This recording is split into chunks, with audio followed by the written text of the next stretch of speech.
mais je vois que Benoît n'a pas perdu la qualité d'analyse et ce qu'il a dû vivre aussi très souvent. Soulé a vécu ça, il faut qu'on soit... On l'a perdu Soulé, là. Il ne pourra jamais être coach. Ça pas trop tactique pour moi. Non, pas du tout. Salut la team RDS, c'est Younes, émission un petit peu spéciale cette semaine, puisque en l'absence de notre cher Max, on a fusionné l'épisode hebdomadaire de Retour du Stade sur le format de mon podcast J'irai débrief chez vous. Avec Alba et Opti, on a débriefé ensemble la victoire douloureuse mais ô combien importante de l'OM contre la JOCR. Vous pouvez retrouver l'émission sur toutes les plateformes de streaming, J'irai débrief chez vous. On vous mettra le nom du podcast en description et sur YouTube, sur la chaîne habituelle Retour du Stade. Bonne écoute les amis et à la semaine prochaine.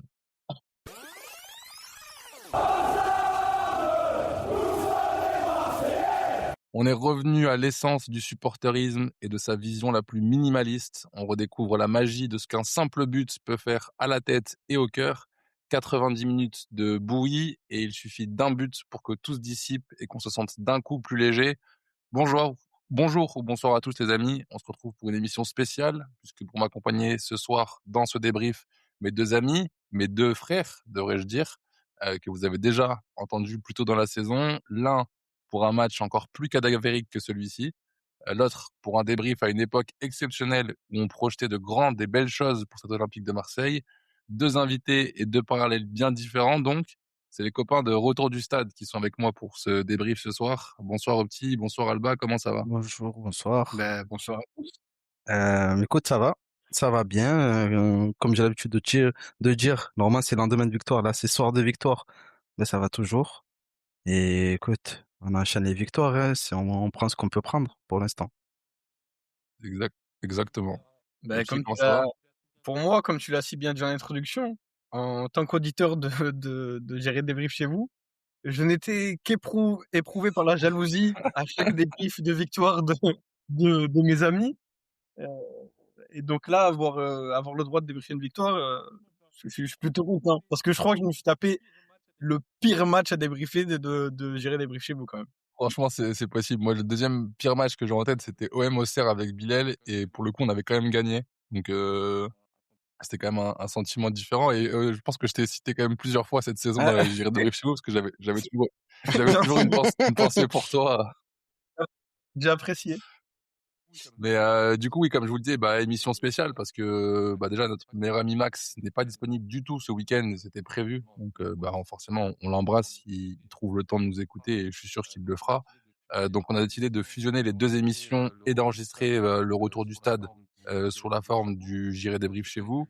C'est pas une chose aisée de remplacer Max à la présentation, donc j'avais besoin d'être dans ma zone de confort. Et on va aussi ne pas cacher que cet OM-là a un match par semaine ne mérite pas nécessairement 2 podcasts et 3 heures d'émission au total. Donc voilà, on ne sait pas encore si ce sera un J'irai débrief chez vous, un Retour du Stade, on décidera à la fin du podcast, mais vous avez la fine équipe et on va essayer de passer un bon moment ensemble. Première question que j'ai envie de vous poser et sans rentrer dans le détail du match, mais comment vous vous sentez là, à l'instant T? Moi, je dirais avec le sentiment presque de devoir accompli. Où, voilà, t'as pris 3 points. Je pense que t'es dans une situation où t'es très, très, très, très, très peu regardant dans le contenu.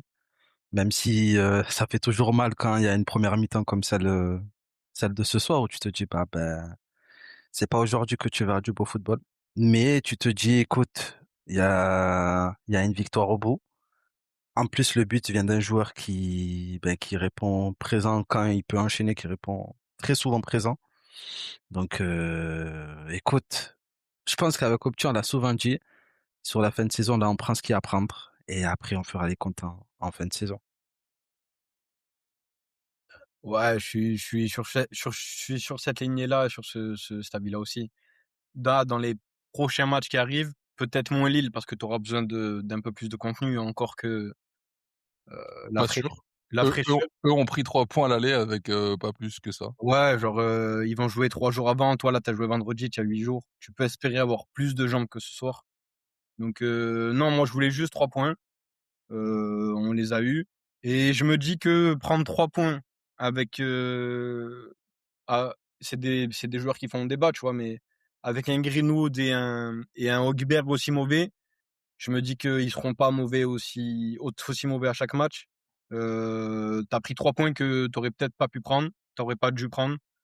Franchement, ils font du bien. Ils font du bien, comme un ami à moi l'a dit sur Twitter, il y a 3 It Watch ce week-end. On en parlera ça un petit peu à la fin de ces petites sucreries qui nous attendent.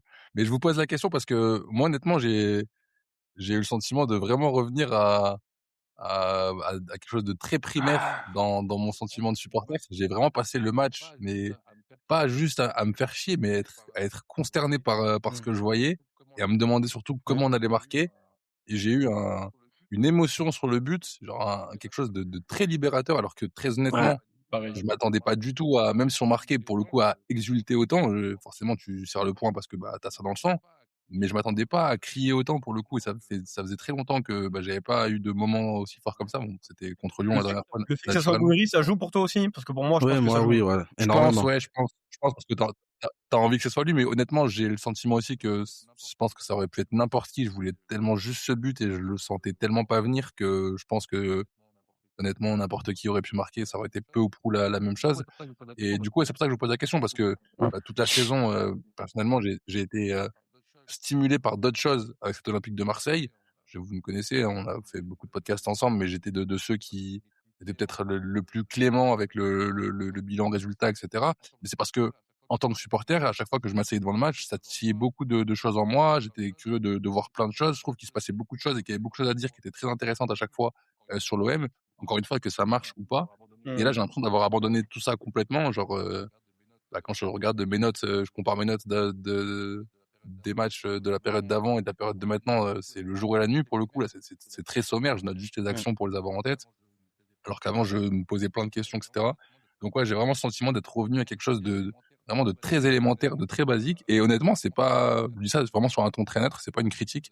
Mais du coup, je voulais vous poser la question si vous aussi, vous avez un peu ce sentiment de soulagement et aussi de constater que notre état d'humeur, il est juste dicté par un but, genre un seul but pour le coup, une situation. Ouais, moi j'ai envie de te dire oui parce que je pense que les événements récents, ils ont fait que t'es redescendu, t'es t'es revenu à quelque chose de plus rudimentaire dans ton rapport de supporter parce que t'as perdu un entraîneur qui quand même t'a mené volontairement ou pas dans l'aspect réflexion, au-delà de juste gagner, comment tu gagnais, quels ingrédients tu mettais, parce que les compositions c'était pas les mêmes. Donc il y avait toujours une réflexion derrière de qu'est-ce qu'on va faire, quels ingrédients on va mettre pour gagner. Donc il y avait toujours cette réflexion-là. Et on va dire depuis que Bey est arrivé avec tous les événements qu'il y a eu avant l'intronisation de Bey, où tu te dis on va revenir peut-être un peu à des basiques. Et je pense qu'il y a l'inconscient qui fait que t'es beaucoup moins regardant sur les résultats parce que aussi sur les derniers matchs sur deux Zerbi, tu te dis j'ai pas ce que je veux moi en tant que supporter en termes de rythme, d'intensité. Donc l'OM de Bate le ramène. Donc on va dire tu fais plus de concessions sur autre chose. Et je vais pas dire t'es content de ce qu'on te donne en termes de résultats parce que oui, ça fait toujours plaisir une victoire, mais bon, des fois t'as envie de plus. Mais là, situation d'urgence, donc j'ai envie de te dire raisonnement d'urgence, tu te satisfais de ce qu'on te donne. Et après, victoire 1-0, but de Gouiri, comme on l'a dit, enfin, le fait que ça soit Gouiri qui marque, moi, ça me fait particulièrement plaisir parce qu'au vu de ce qu'il vit, enfin, sur la saison, c'est un peu compliqué. Quand il est là, il répond toujours présent.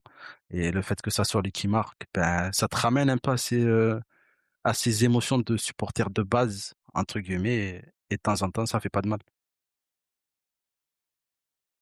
Ouais, pour moi, j'ai évoqué le fait que ce soit Gouiri parce que je pense qu'il y a beaucoup de joueurs pour qui on n'a plus aucune attache. Ou du moins un dégoût, ça reviendra peut-être pour certains s'ils sont encore là à l'OM la semaine prochaine. Mais Gouiri, je pense que c'est celui ça fait partie, peut-être avec Timber qui vient d'arriver, mais des joueurs qui est le plus épargné par ce sentiment-là de supporter. Et c'est celui que t'as pas envie de. Il y en a d'autres. Je te dis pas que quand t'as envie de les voir échouer, mais ça te fait plus rien en fait. Leur échec te fait plus rien, leur débat te fait plus rien. Mais lui, Gouiri, t'as pas envie de le casser. ouais, Gouiri, t'as pas envie de lui taper dessus, tu vois. Gouiri, t'as pas envie de lui taper dessus, donc que ça vienne de lui, c'est top. Et pour la première réflexion que t'as fait, je pense que ça amène un débat qui serait hyper intéressant qu'on n'a pas le temps de faire là, tu vois. Mais c'est un truc profond et moi je peux comprendre le rapport que certains avaient avec RDZ parce que même moi entre amour et désaveu et des amours, je l'ai eu je l'ai re-eu cette saison, alors que je l'ai eu l'année dernière, je l'ai eu cette saison. Moi, la cassure, j'avoue que j'étais plus dans ça sur les 2 derniers mois de compétition, je l'avais plus. Mais Toi, tu vois, t'as même lâché à Lille, toi, pour le coup. moi, j'ai lâché Lille, c'était le point de rupture. Mais j'aurais pu, la vérité, j'aurais pu revenir. Tu vois, quand tu as le match à Angers, tu as le match à. Tu vois, je suis qu'un supporter, je peux remonter dans le truc. Bon, ça c'est fini, donc tu n'es pas remonté dedans. Mais je pense que de la même manière que toi, t'es plus regardant et t'as plus ce truc-là. Ceux qui étaient dans l'optique inverse plus que moi, au contraire, ils ont retrouvé l'OM. Ils veulent juste voir les joueurs ce qu'ils donnent sans un cadre tactique qu'ils jugent bon, pas bon. Donc c'est intéressant, tu vois. Mais je trouve ça plus intéressant sous ce biais-là que le truc sur le. Parce que souvent cette année on a eu le débat la posture pro anti. Je pense que les deux, dans une certaine mesure, étaient légitimes. Et ce que tu expliques là, c'est que ça demande bien que c'est pas juste une posture. Genre, moi, genre, tu vois, tu crois au projet, tu as un regard plus profond et tu te dis, si je m'inscris dans le long terme, je peux pas être catégorique à chaque match. Des fois, je prends ce qu'il y a pas à apprendre, je prends ce qu'il y a à apprendre, et je peux me satisfaire que d'un élément dans un match parce que je peux espérer le retrouver sur le long terme et les mauvais, espérer les corriger. Alors que là, on est dans une optique chaque Très match. court-termiste. Ouais, genre, chaque match a sa vérité, tu vois. Genre, le seul truc que t'es regardant, c'est qui mérite de rejouer au prochain match, qui mérite de pas rejouer. Ça va. Exactement. Ça Et va on pas. va venir sur la partie compo, mais c'est très juste parce que c'est la conclusion que je me faisais quand je me suis posé la question. C'est que je pense que sur le début de saison et sur cette saison globalement, j'étais animé par l'idée de voir l'OM embarquer dans un projet et excité à l'idée de voir l'OM grandir. Là, pour le coup, je suis plus animé par l'idée de voir l'OM survivre. Et Ouais, du c'est coup, ça. bah forcément, quand tu es dans une optique de survie, tu reviens à des choses beaucoup plus essentielles. Tu te concentres que sur ce qui t'est utile directement. Donc ouais, c'est un débat intéressant et je pense que Max l'amènera bien mieux que moi. Donc on le fera potentiellement sur Retour du Stade d'ici la fin de saison parce que ça m'évoquait aussi des parallèles avec les supporters lyonnais par exemple qui eux ont vécu toute la saison comme ça avec cet esprit de survie et qui pour le coup semblent a priori on les connaît pas tous et on n'a pas tous envie de les connaître. A priori ils passent une bonne saison. Juste un petit mot peut-être avant de se plonger dans le match, un petit mot sur l'ambiance au petit parce que t'étais au stade et plutôt bien placé si je me trompe pas. Ouais, j'ai un ami à moi qui parfois me transmet des places plutôt bien placées, des places Qui, de. qui n'est pas venu au Vélodrome depuis un moment d'ailleurs. Il n'est pas venu au Vélodrome depuis un moment, peut-être, depuis le départ d'un certain entraîneur. Non, à vrai dire, c'est depuis la CAN. J'ai eu un petit PTSD post-CAN, parce qu'ils m'ont fait skipper les matchs de Liverpool et je sais même plus quel autre match c'était. Donc déjà quand Deserbi était là, j'avais prévu de revenir pour le coup. Là, très honnêtement, vu ce que ça me coûte à chaque déplacement, Ouais, pour regarder les matchs à la télé, on n'est pas moins pertinent, je crois, pour analyser ce qui se passe. ouais. Ben, pour le coup, pour la culture, ce match-là, être au stade, pour moi, quand on est fait énormément, j'aurais regretté de pas avoir vécu la première mi-temps, de pas l'avoir connu cette première mi-temps parce que je sais, pour ceux qui n'étaient pas au stade ou même ceux qui étaient au stade et qui n'étaient pas attentifs, j'étais en Ghané, les tribunes, les bancs de touche des entraîneurs, ils sont en jambouin et c'est la première fois que j'entends les consignes de l'entraîneur. J'avais fait OM Montpellier en Coupe de France avec la jauge à 5000 là sous Sampaoli quand au début de l'année 2022 ils avaient remis les jauges et de mémoire j'avais entendu les joueurs mais pas avec un stade, enfin pas avec les 2 virages ouverts, les 2 tribunes ouvertes et pas de jauge quoi. Genre quand j'ai entendu la voix de Bay et même les consignes des joueurs entre eux, je me suis dit mais je suis au campus. C'est quoi, c'est la N3? Genre, tu vois, si Benatia avait le même tempérament que son bras droit qui gère la N3, genre, j'aurais pu l'entendre crier de la même manière que je l'entends. Donc c'était vraiment particulier. Genre, t'entends le bruit du ballon, des trucs qui n'existent pas au Vélodrome. Habituellement, ouais. Et vous avez un avis juste sur rapidement, juste précise que Alba aurait pu être au match puisque l'ami généreux avait une deuxième place à donner et que Alba a préféré Regardez le match entre amis. regarder le match dans d'autres circonstances et c'était tout Alors, à fait respectable. Et c'est par on contre n'est pas très amis. surprenant. Très, très surprenant. On n'est pas amis. Je sais pas où j'aurais été le mieux au final. Mais non, en plus c'est assez paradoxal parce que pour le coup Alba aime trop le Vélodrome Ouais. quand il est chaotique. Alba les gros soirs au Vélodrome Ouais, ça ça- l'intéresse pas du tout. Lui ce qu'il aime c'est vraiment le Vélodrome de crise et le Vélodrome qui J'ai un sent sacré le souffle. antécédent avec le vélodrome de crise. Et là, c'était pas encore la grosse crise. Je pense que je l'aurai pas cette année. Mais ouais, Bah, Ouais, je le on se souhaite le pas souhaite quand pas même quand parce même. que je suis maso, mais pas à ce point. Et ouais, je préfère regarder le match entre amis. Et moi, ben, si on peut parler un peu vite fait, rapidement des supporters. Comme il a dit, ben, en vrai, ils sont tous légitimes de se positionner comme ils ont envie. Enfin, moi, je trouve encore c'est très très gentil, hein, comment ils sont les supporters avec les supporters parce que Je suis c'est là, d'accord. c'est comme il a dit au petit, c'est juste un silence de mort, tu vois. Il y a pas de joueur qui est pris en grippe, il y a pas de sifflet. Enfin, j'ai pas eu C'est vrai. l'impression qu'un joueur en particulier était ciblé. C'est général. On a vu des contextes 1000 fois pires. Et Mais en fait, il y voilà, a un côté sans. c'est ça. C'est beaucoup de choses qu'on regrettait, qu'on reprochait, pardon, aux Marseillais. C'est de faire beaucoup de la dramaturgie, de tout faire pour que ça pète et tout.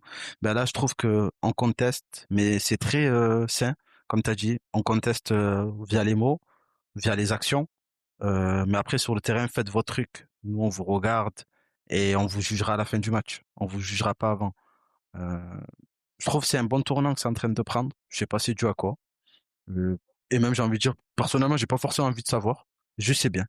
Donc voilà, pourvu que ça Pourvu que ça dure et dure, ouais. que bah, l'OM prenne des points et que voilà, on termine la saison sans encombre et après on fera le bilan cet été. Exactement. Au petit, j'imagine, même avis, hein, si tu veux espérer retourner dans le virage nord un jour, t'as pas trop intérêt à dire l'inverse. Ouais, après, c'est pas les plus. Je pense pas que c'est la zone du stade où il y a le plus d'auditeurs. Mais,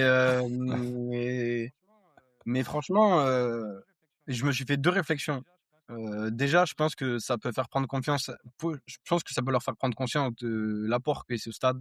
Parce que le gap entre la Mmh, première et la deuxième, c'est inimaginable. Et je pense qu'au-delà de la prestation morose, mmh, ça joue sur la perf. Et il y a un autre truc que je me dis, c'est qu'il y a tellement peu de mecs qui ont la culture de ce club dans ce stade. Et je pense que je l'aurais eu, que j'aurais pu, genre que moi j'aurais pu y penser. C'est que en première mi-temps, il y a un parquage toulousain qui est le seul parquage et la zone du stade qui fait du bruit. Et quand il fait du bruit, le seul réflexe du virage nord à ce moment-là, c'est on siffle par-dessus pour pas qu'on les entende. Parce que Orgueil, c'est notre stade, on fait la grève, mais on veut pas vous entendre. Et je me dis qu'il y a tellement peu de Marseillais dans ce club ou peu de mecs qui savent ce que c'est ce stade que les joueurs sont peut-être pas au courant que quand ça siffle, c'est pour pas qu'on entende les Toulousains et qui peuvent croire que c'est parce que Edgain Riley a le ballon ou Højbjerg ou Kondogbia et que ça a pu le jouer des tours et que je pense que là, à l'heure actuelle, il y en a peut-être certains qui pensent qu'ils se sont fait siffler alors qu'ils ont juste eu le malheur de toucher le ballon au moment où les Toulousains ont voulu faire du bruit et que Les Auxerrois, pour le coup. je sais pas pourquoi, j'ai tout le match, j'ai cru qu'on rejouait encore Le, Toulouse. tro- le troisième en 10 jours. À chaque fois que les Auxerrois touchaient le ballon, les Auxerrois voulaient lancer un champ. T'avais le virage nord qui voulait Ah, le camouflet. le camoufler. Et je me suis dit, les joueurs sont peut-être pas au Mmh. courant que c'est pour ça. Ils peuvent penser qu'ils ont été sifflés. Et c'est triste parce que je suis sûr à 90% qu'il n'y en a aucun au club qui a pensé à ce truc-là. Et Bah, écoute, si on a des auditeurs parmi le staff, parmi les joueurs, c'est pas impossible. On a le droit de l'espérer ou de le rêver, même si en vrai, je m'en fiche un peu. Bah, ils l'apprendront ici. J'ai juste deux petites autres questions sur le contexte du match et on va pas pouvoir reculer très longtemps. On va en parler de ce match-là. Mais c'est sur le groupe, la composition du groupe. Il y a eu un petit débat qui a émergé sur le fait que bah, on arrive avec 5 défenseurs uniquement dans l'effectif, pas dans le groupe retenu Mmh. pour jouer contre Auxerre. Certains déplorent le fait que tu n'as aucun jeune bah, qui ait été appelé sur ce match-là. Au petit, je crois que tu avais un avis là-dessus pour le coup. ouais, en fait, mais c'est incompréhensible. Genre, pour moi, c'est évident que ce contexte-là t'amène à amener un jeune central ou un jeune latéral. Bon, pas latéral en vrai, peut-être latéral droit, tu vois. Pour moi, il y a pas de, c'est évident. Et c'est pas fait. T'amènes Lago que j'aime bien, que c'est un attaquant auquel je crois, tu vois. Peut-être pas l'OM, mais qui peut faire une carrière. Et sur un malentendu, tu le lances toi et tu lui promets une meilleure carrière que si toi tu le lances pas, même sur un match ou deux. Et non, je sais pas, on n'a pas pris de défenseur. Au Après, final, moi j'ai un élément de réponse et je vais le dire avec beaucoup d'humilité parce que bah, je connais pas les jeunes aussi bien que toi. Mais alors j'ai pu les voir en vrai à l'USG notamment. Je trouve pas qu'il y ait de jeunes particulièrement prêts ou qui semblent être sur le chemin pour être prêts et que tu peux prendre par la main pour les emmener à ce niveau-là pour l'instant. En tout cas, dans ce que j'ai vu, je peux pas juger sur un match. Le deuxième point qui me fait penser que c'est pas idiot de penser ça et que ça représente plutôt bien ce que j'ai vu sur un match qui était en plus un match assez important pour eux, à ce moment-là, c'est que Bey a dit en conférence de presse qu'à chaque séance, il y avait des jeunes qui montaient en fonction des absences. Donc des jeunes, à l'entraînement, il y en a, tu le sais aussi, je pense qu'il y a eu pas mal de jeunes qui ont eu des chances de s'entraîner avec le groupe pro, certains même qu'on ne connaît pas encore forcément, enfin le grand public ne connaît pas encore forcément. Moi, je me dis que c'est un constat d'échec assez fort sur ta formation parce que ces jeunes-là, ils ont eu leur chance de venir s'entraîner avec les pros, ils ont été vus par Bey et il a quand même jugé que c'était préférable d'aller recevoir Auxerre avec 5 défenseurs professionnels uniquement, plutôt que d'en prendre un dans le lot. C'est-à-dire que même si tu sais que tu vas a priori ne pas le faire rentrer, il y en a a priori aucun qui n'a mérité sa place sur ce qu'il a montré à l'entraînement. Et on sait qu'en plus, dans ces moments-là, pour les jeunes, à l'entraînement, ce qui compte beaucoup, c'est la personnalité que tu vas montrer, parce que tes qualités techniques, elles t'ont emmené jusque-là, a priori, jusqu'à ce niveau, donc tu sais que tu les as. Ce qui va faire la différence entre ceux qui passeront le cut ou pas, c'est l'aspect mental et cette capacité à montrer la même personnalité sur le terrain des professionnels. Donc je me dis, bah, si t'as pas de jeunes aujourd'hui, c'est que bah, malheureusement, le constat, il est celui-là. Ouais, non, ça, honnêtement, je peux l'entendre pour un, genre, sans manque d'humilité ou je sais pas, je peux l'entendre pour un profane, genre, ça me choque pas. Honnêtement, moi, je pense qu'ils ont un souci de projection sur certaines individualités et même un souci de réflexion parce que il y a un central qui est arrivé cet été qui, j'ai aucun doute, qui peut arriver au haut niveau. Mais même si tu le fais pas jouer, juste emmène-le, fais-lui découvrir le Vélodrome, il jouera pas, tu vois. À part scénario catastrophe où tu prends un rouge, où tu es obligé de faire rentrer un central ou je sais pas quoi. Mais juste sur le principe, Lago, il va, enfin, avant lui, il y a qui peut rentrer? Il y a Gouiri, Traoré, Nwaneri sur les postes offensifs. Tu sais qu'il va rentrer. Potentiellement Peshao qui peut basculer en neuf même à ce moment-là, tu vois. Ouais, genre, tu sais qu'il va pas jouer. Après, ils ont eu raison parce qu'au final, t'as pas eu besoin de ce jeune. Non, mais comme tu dis, et du coup, c'est mon deuxième point, c'est que au-delà de jeter la pierre sur les jeunes qui ne sont pas forcément que responsables, l'autre élément d'explication, et peut-être que les deux peuvent cohabiter ensemble, c'est que tu n'es pas du tout un club fait pour ça. C'est-à-dire que il y a plusieurs façons d'apprendre à nager dans le grand bain. Si vous demandez à vos parents ou vos grands-parents comment ils ont appris à nager, on les jette dans la piscine et ils apprennent à nager. C'est une méthode qui existe. Il y a des clubs qui savent faire ça pour le coup, c'est-à-dire que même si le jeune a priori ne semble pas être prêt, le simple fait de l'emmener avec toi et de le jeter dans l'eau, bah, c'est une façon de le faire apprendre, mais encore faut-il être prêt à bah, lui faire vivre une soirée potentiellement difficile, à l'accompagner après, le faire rebondir, etc. Et je suis pas sûr qu'à Marseille, tu aies ce contexte-là. Et d'ailleurs, c'est aussi pour ça que moi, personnellement, je ne crois pas du tout au projet jeune, au projet formation, etc. C'est que tu n'as pas du tout un terrain fertile pour ça, à mon sens. Et que bah, tant que tu te feras croire que tu peux le faire, sans mettre en place les fondations nécessaires pour ça, bah ça va être voué à l'échec. Donc je préfère juste assumer ça et même si c'est malheureux, bah tirer le constat de ce qu'est ton club, ton contexte, etc.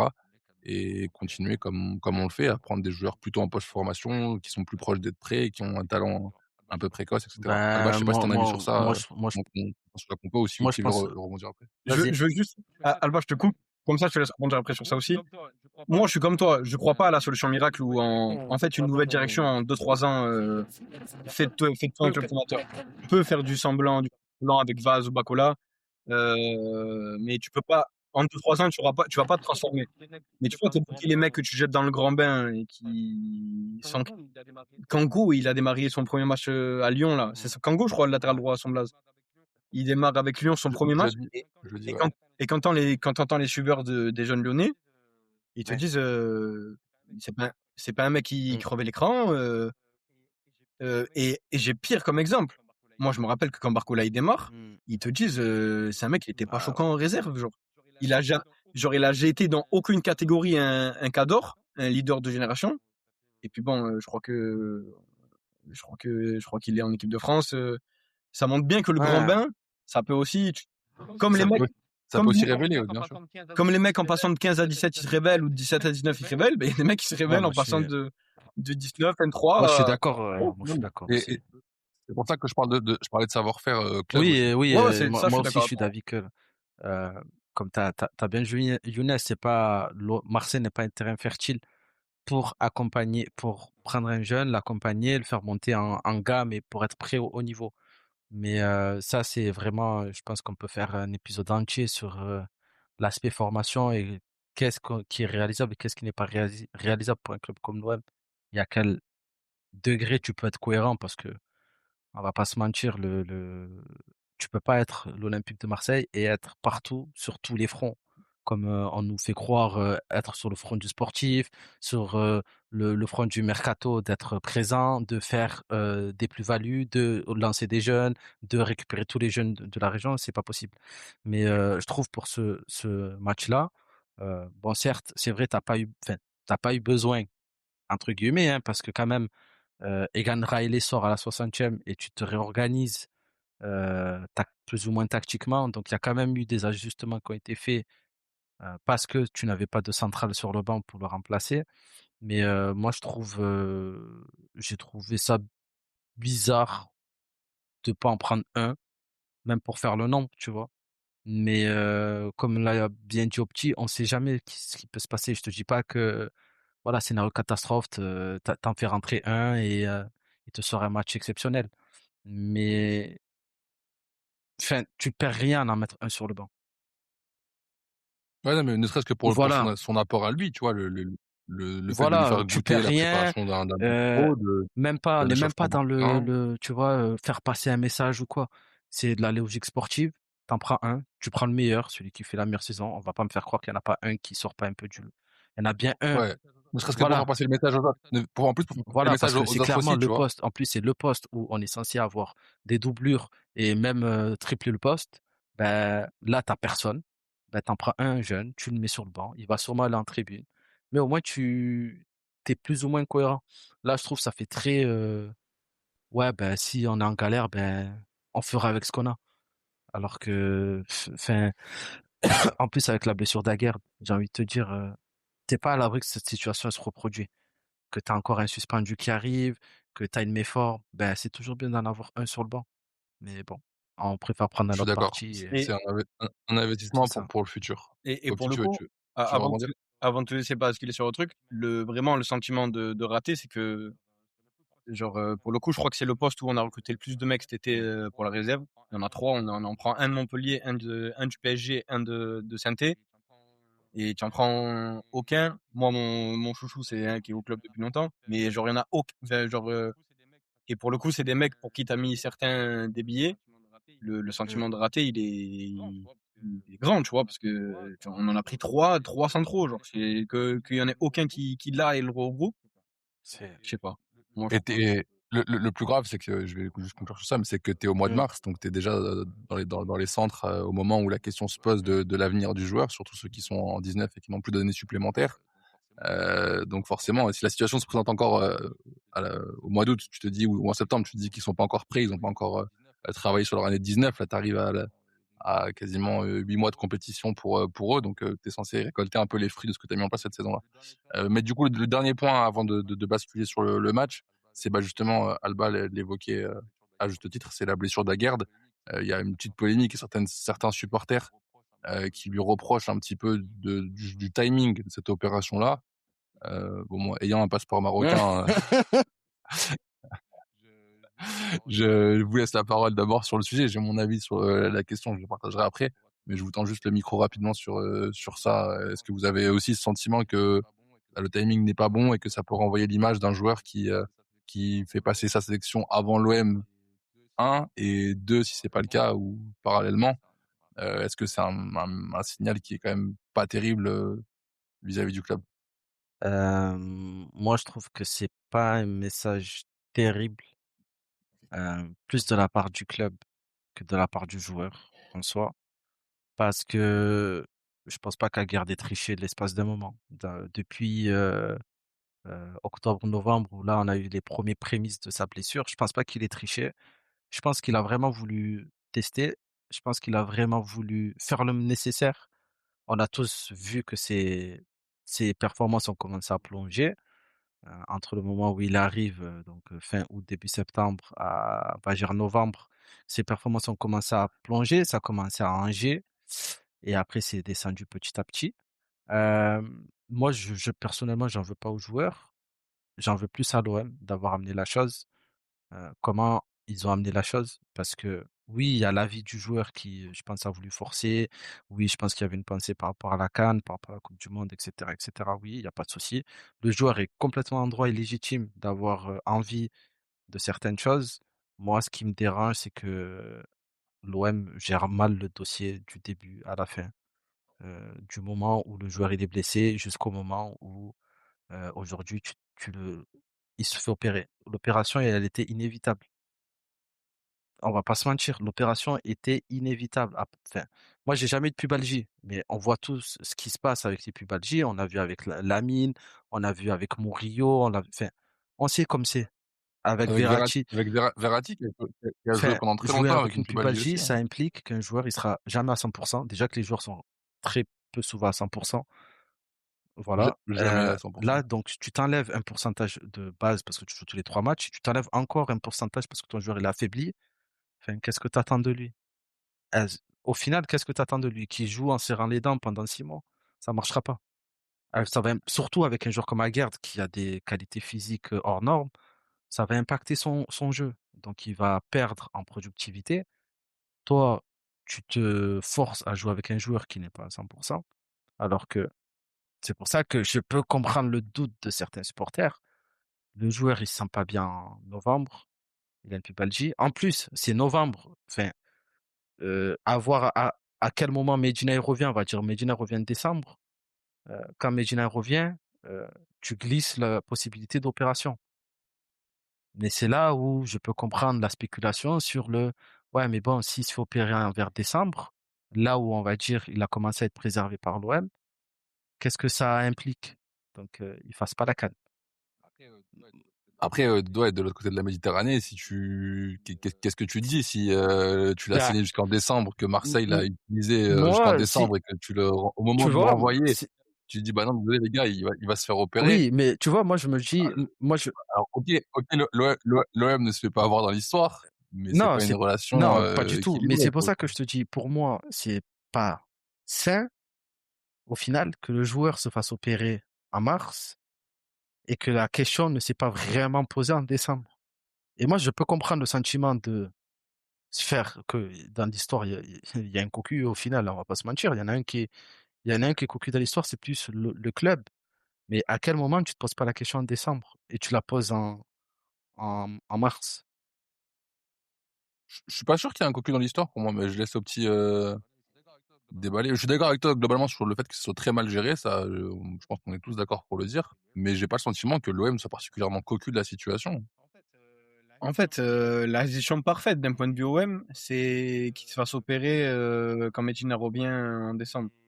Mais est-ce que tu peux dire à un joueur marocain à un mois même pas à 2-3 semaines de la CAN au Maroc, fais une croix dessus parce qu'on veut t'avoir fin janvier. Et en plus, si tu fais ça, ça veut dire que même toi, tu l'auras pas fin janvier pour les derniers matchs de Ligue des Champions.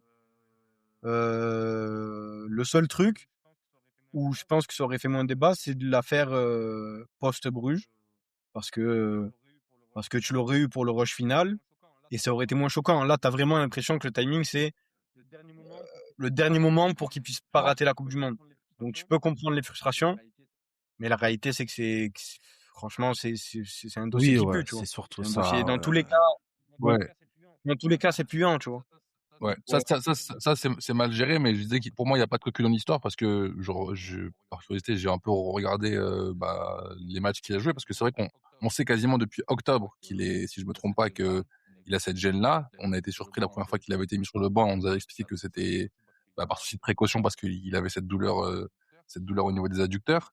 Mais au final, il y a sur octobre-novembre, ça a été un peu précautionneux, mais sur le dernier sprint final avant la trêve et avant la CAN, tu l'utilises tout le temps, Aguerd. Tu vois, tu prends juste la dernière semaine avant la CAN, il enchaîne Lille, USG, Monaco, 3 gros matchs en une semaine avant la CAN. Tu vois, si c'est un joueur qui a voulu tricher ou s'essuyer les pieds sur le club pour sa sélection, Non. jamais il joue ces Par matchs-là. contre, moi, je pense Surtout ça. qu'en plus, la sélection a un antécédent, juste pour finir sur ce point, Alba Rapin, mais la sélection a un antécédent avec Amin Harit, époque Tudor, qui rate la Coupe du Monde, sans doute la plus belle sans aucun doute la plus belle de l'histoire du Maroc. Et tu le perds parce qu'il joue le dernier match à Monaco et il se blesse de manière anodine, hein, ça aurait pu arriver. Mais c'est pour ça que je trouve pas que le joueur ait triché. Je pense que l'OM était très content d'avoir Aguerd aussi, parce qu'il est indispensable. Malgré son niveau, malgré tout ce qu'on peut en dire, il reste indispensable parce que tu le fais quand même jouer. Alors effectivement, je peux entendre votre argument qui est de dire le meilleur timing, c'était le décembre. Moi, honnêtement, je pense que c'est un timing qui est tellement pas possible par rapport à ce que ça représente. C'est peut-être là que l'influence de mon passeport marocain se matérialise. Mais pour moi, c'est pas un timing qui est possible parce qu'en soi, même là, il rate la CAN, il rate janvier-février, qui sont des mois hyper importants. Il revient en mars pour le sprint final. Moi, très honnêtement, s'il y a une période de l'année où je peux me passer d'Aguerd, a priori, c'est cette période-là où tu as un match par semaine, t'as plus trop de gros à jouer. Si en plus il peut revenir pour les 2-3 derniers matchs qui vont être potentiellement les plus âpres et les plus disputés, bah écoute, j'ai l'impression que c'est la moins mauvaise des solutions, même si on est d'accord pour dire que la situation globalement est mauvaise. Et en plus, Alba, tu disais l'opération, elle est inévitable. Mais moi, Lamine, bon après, il est plus jeune, tu vois, mais Lamine, je crois, il s'est pas fait opérer. Non, il s'est pas fait opérer. En fait, il y a des joueurs qui ne se font pas opérer parce que si tu gères suffisamment bien les temps de repos, et en fait, il faut respecter alors ça dépend du degré de blessure. Mais bah il a quand même été écarté des terrains sur 2 périodes cette année, tu vois, et c'est une précaution que tu n'as jamais pris avec Aguerd. Aguerd n'a jamais eu de période aussi longue d'absence, par exemple, tu vois. Ouais, même parce que Aguerd, comme tu disais, l'époque, tu sais, quand on apprend la blessure et qu'on dit on va devoir le gérer, ouais. on a rien géré du tout, frère. Ouais, c'est ça, il a raté un match ici et un match c'est pas là. géré, ça, c'est juste le mettre un peu au frigo. Et après, Lamine, pour le coup, après, n'a pas le même âge, on sait pas dans quelle mesure c'est grave. Et peut-être que Lamine va le payer plus tard aussi, le fait de ne pas se faire opérer maintenant. Il risque de le payer plus tard parce que s'il traîne un petit peu ça, c'est une douleur qui Mais peut se faire Benzé aussi. Mais j'ai un autre exemple, tu vois, Benzé, je crois, il en avait une à un moment, je crois, il avait pas eu l'opération, je crois, Benzé. Non, lui, c'était au niveau de la main qu'il avait ce souci-là où pour le coup, il avait. Non, je parle d'une pubalgie. Ah ouais? Parce que même la main, il y avait eu cette question aussi, il avait repoussé jusqu'à trouver le bon timing. Bon, Donc, c'était rapidement le sujet à garde. On va rentrer dans le match. Juste un point rapide sur la compo comme d'habitude. Votre avis quand elle sort? Moi, j'ai le sentiment que Habib Beye veut vraiment insister avec de la continuité. Il y a des choix d'hommes assez forts. Bah, Peshao a complètement éteint Traoré sur ses dernières prestations. Donc, du coup, la question ne se pose plus. Mais tu gardes le même système. Tu gardes globalement les mêmes hommes. Tu reconduis encore une fois ton milieu Kondogbia, Højbjerg et Timber. On y reviendra après. Obama préféré à Gouiri, ça je le comprends pas trop parce que personnellement j'aurais voulu voir Gouiri, mais j'imagine que Gouiri n'est pas encore fit physiquement et Obama il a l'air d'être déjà bien éreinté comme tu l'as déjà vu cette saison. Quand il enchaîne tous les matchs, c'est compliqué de lui en demander beaucoup. J'ai l'impression qu'on est en train d'essayer de gratter les dernières gouttes de jus d'un citron qu'on a déjà bien pressé et qui a déjà beaucoup donné. Et l'interrogation CJ qui revient dans le 11. Medina préfère Emerson. Moi, c'est des interrogations que je me note quand je vois la compo. Est-ce que vous en avez d'autres ou comment vous réagissez à celle-là si c'est pas le cas? Moi, c'est plus Medina qui enchaîne. C'est sa première surprise, je sais pas. Mais ouais, première interrogation. Je me dis quand même Emerson. Après, c'est vrai qu'Emerson a beaucoup joué sous des Zerbi. Donc, je pense qu'il doit faire partie des joueurs qui doivent être un peu dans le dur physiquement.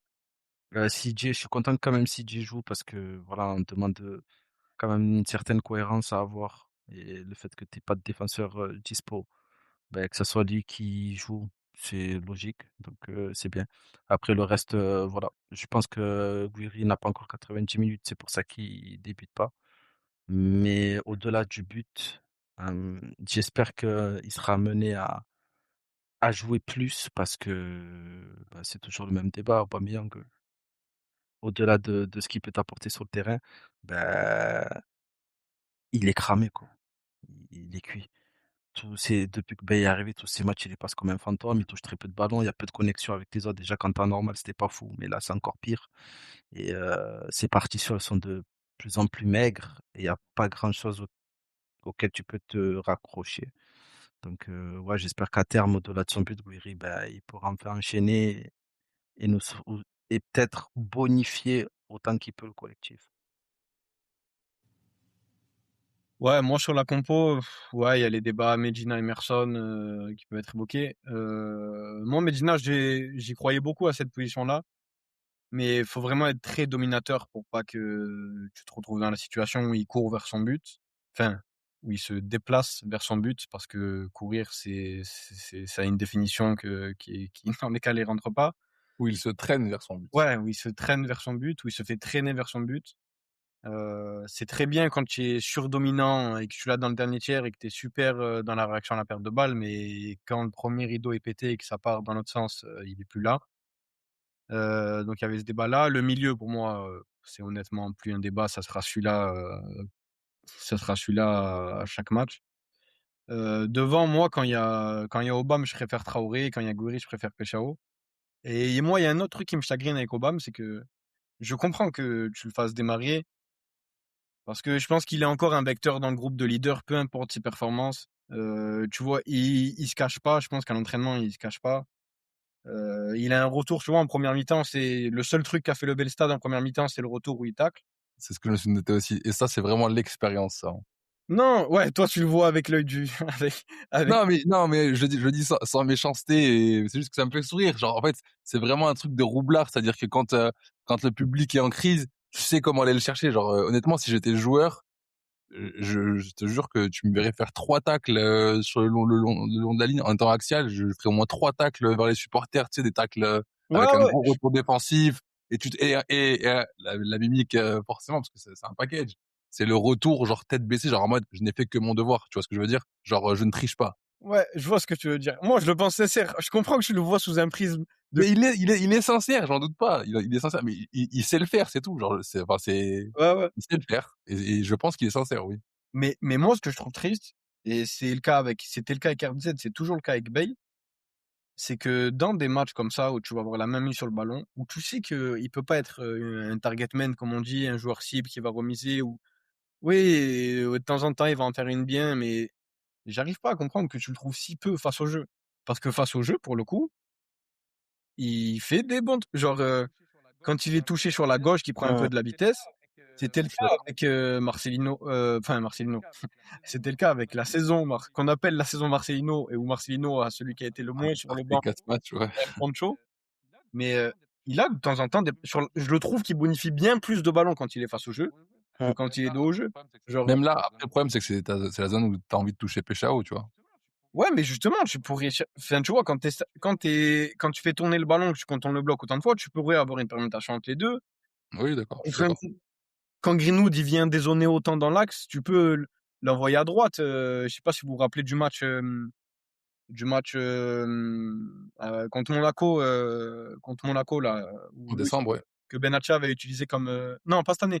Le match contre Monaco de la saison, je sais plus c'était qui le coach. Je pense que c'est l'une des dernières de Gattuso quand on fait le raté de Vitinha là. Oui, ouais. Ah oui, avec Gros le match. débordement de et tout, ouais.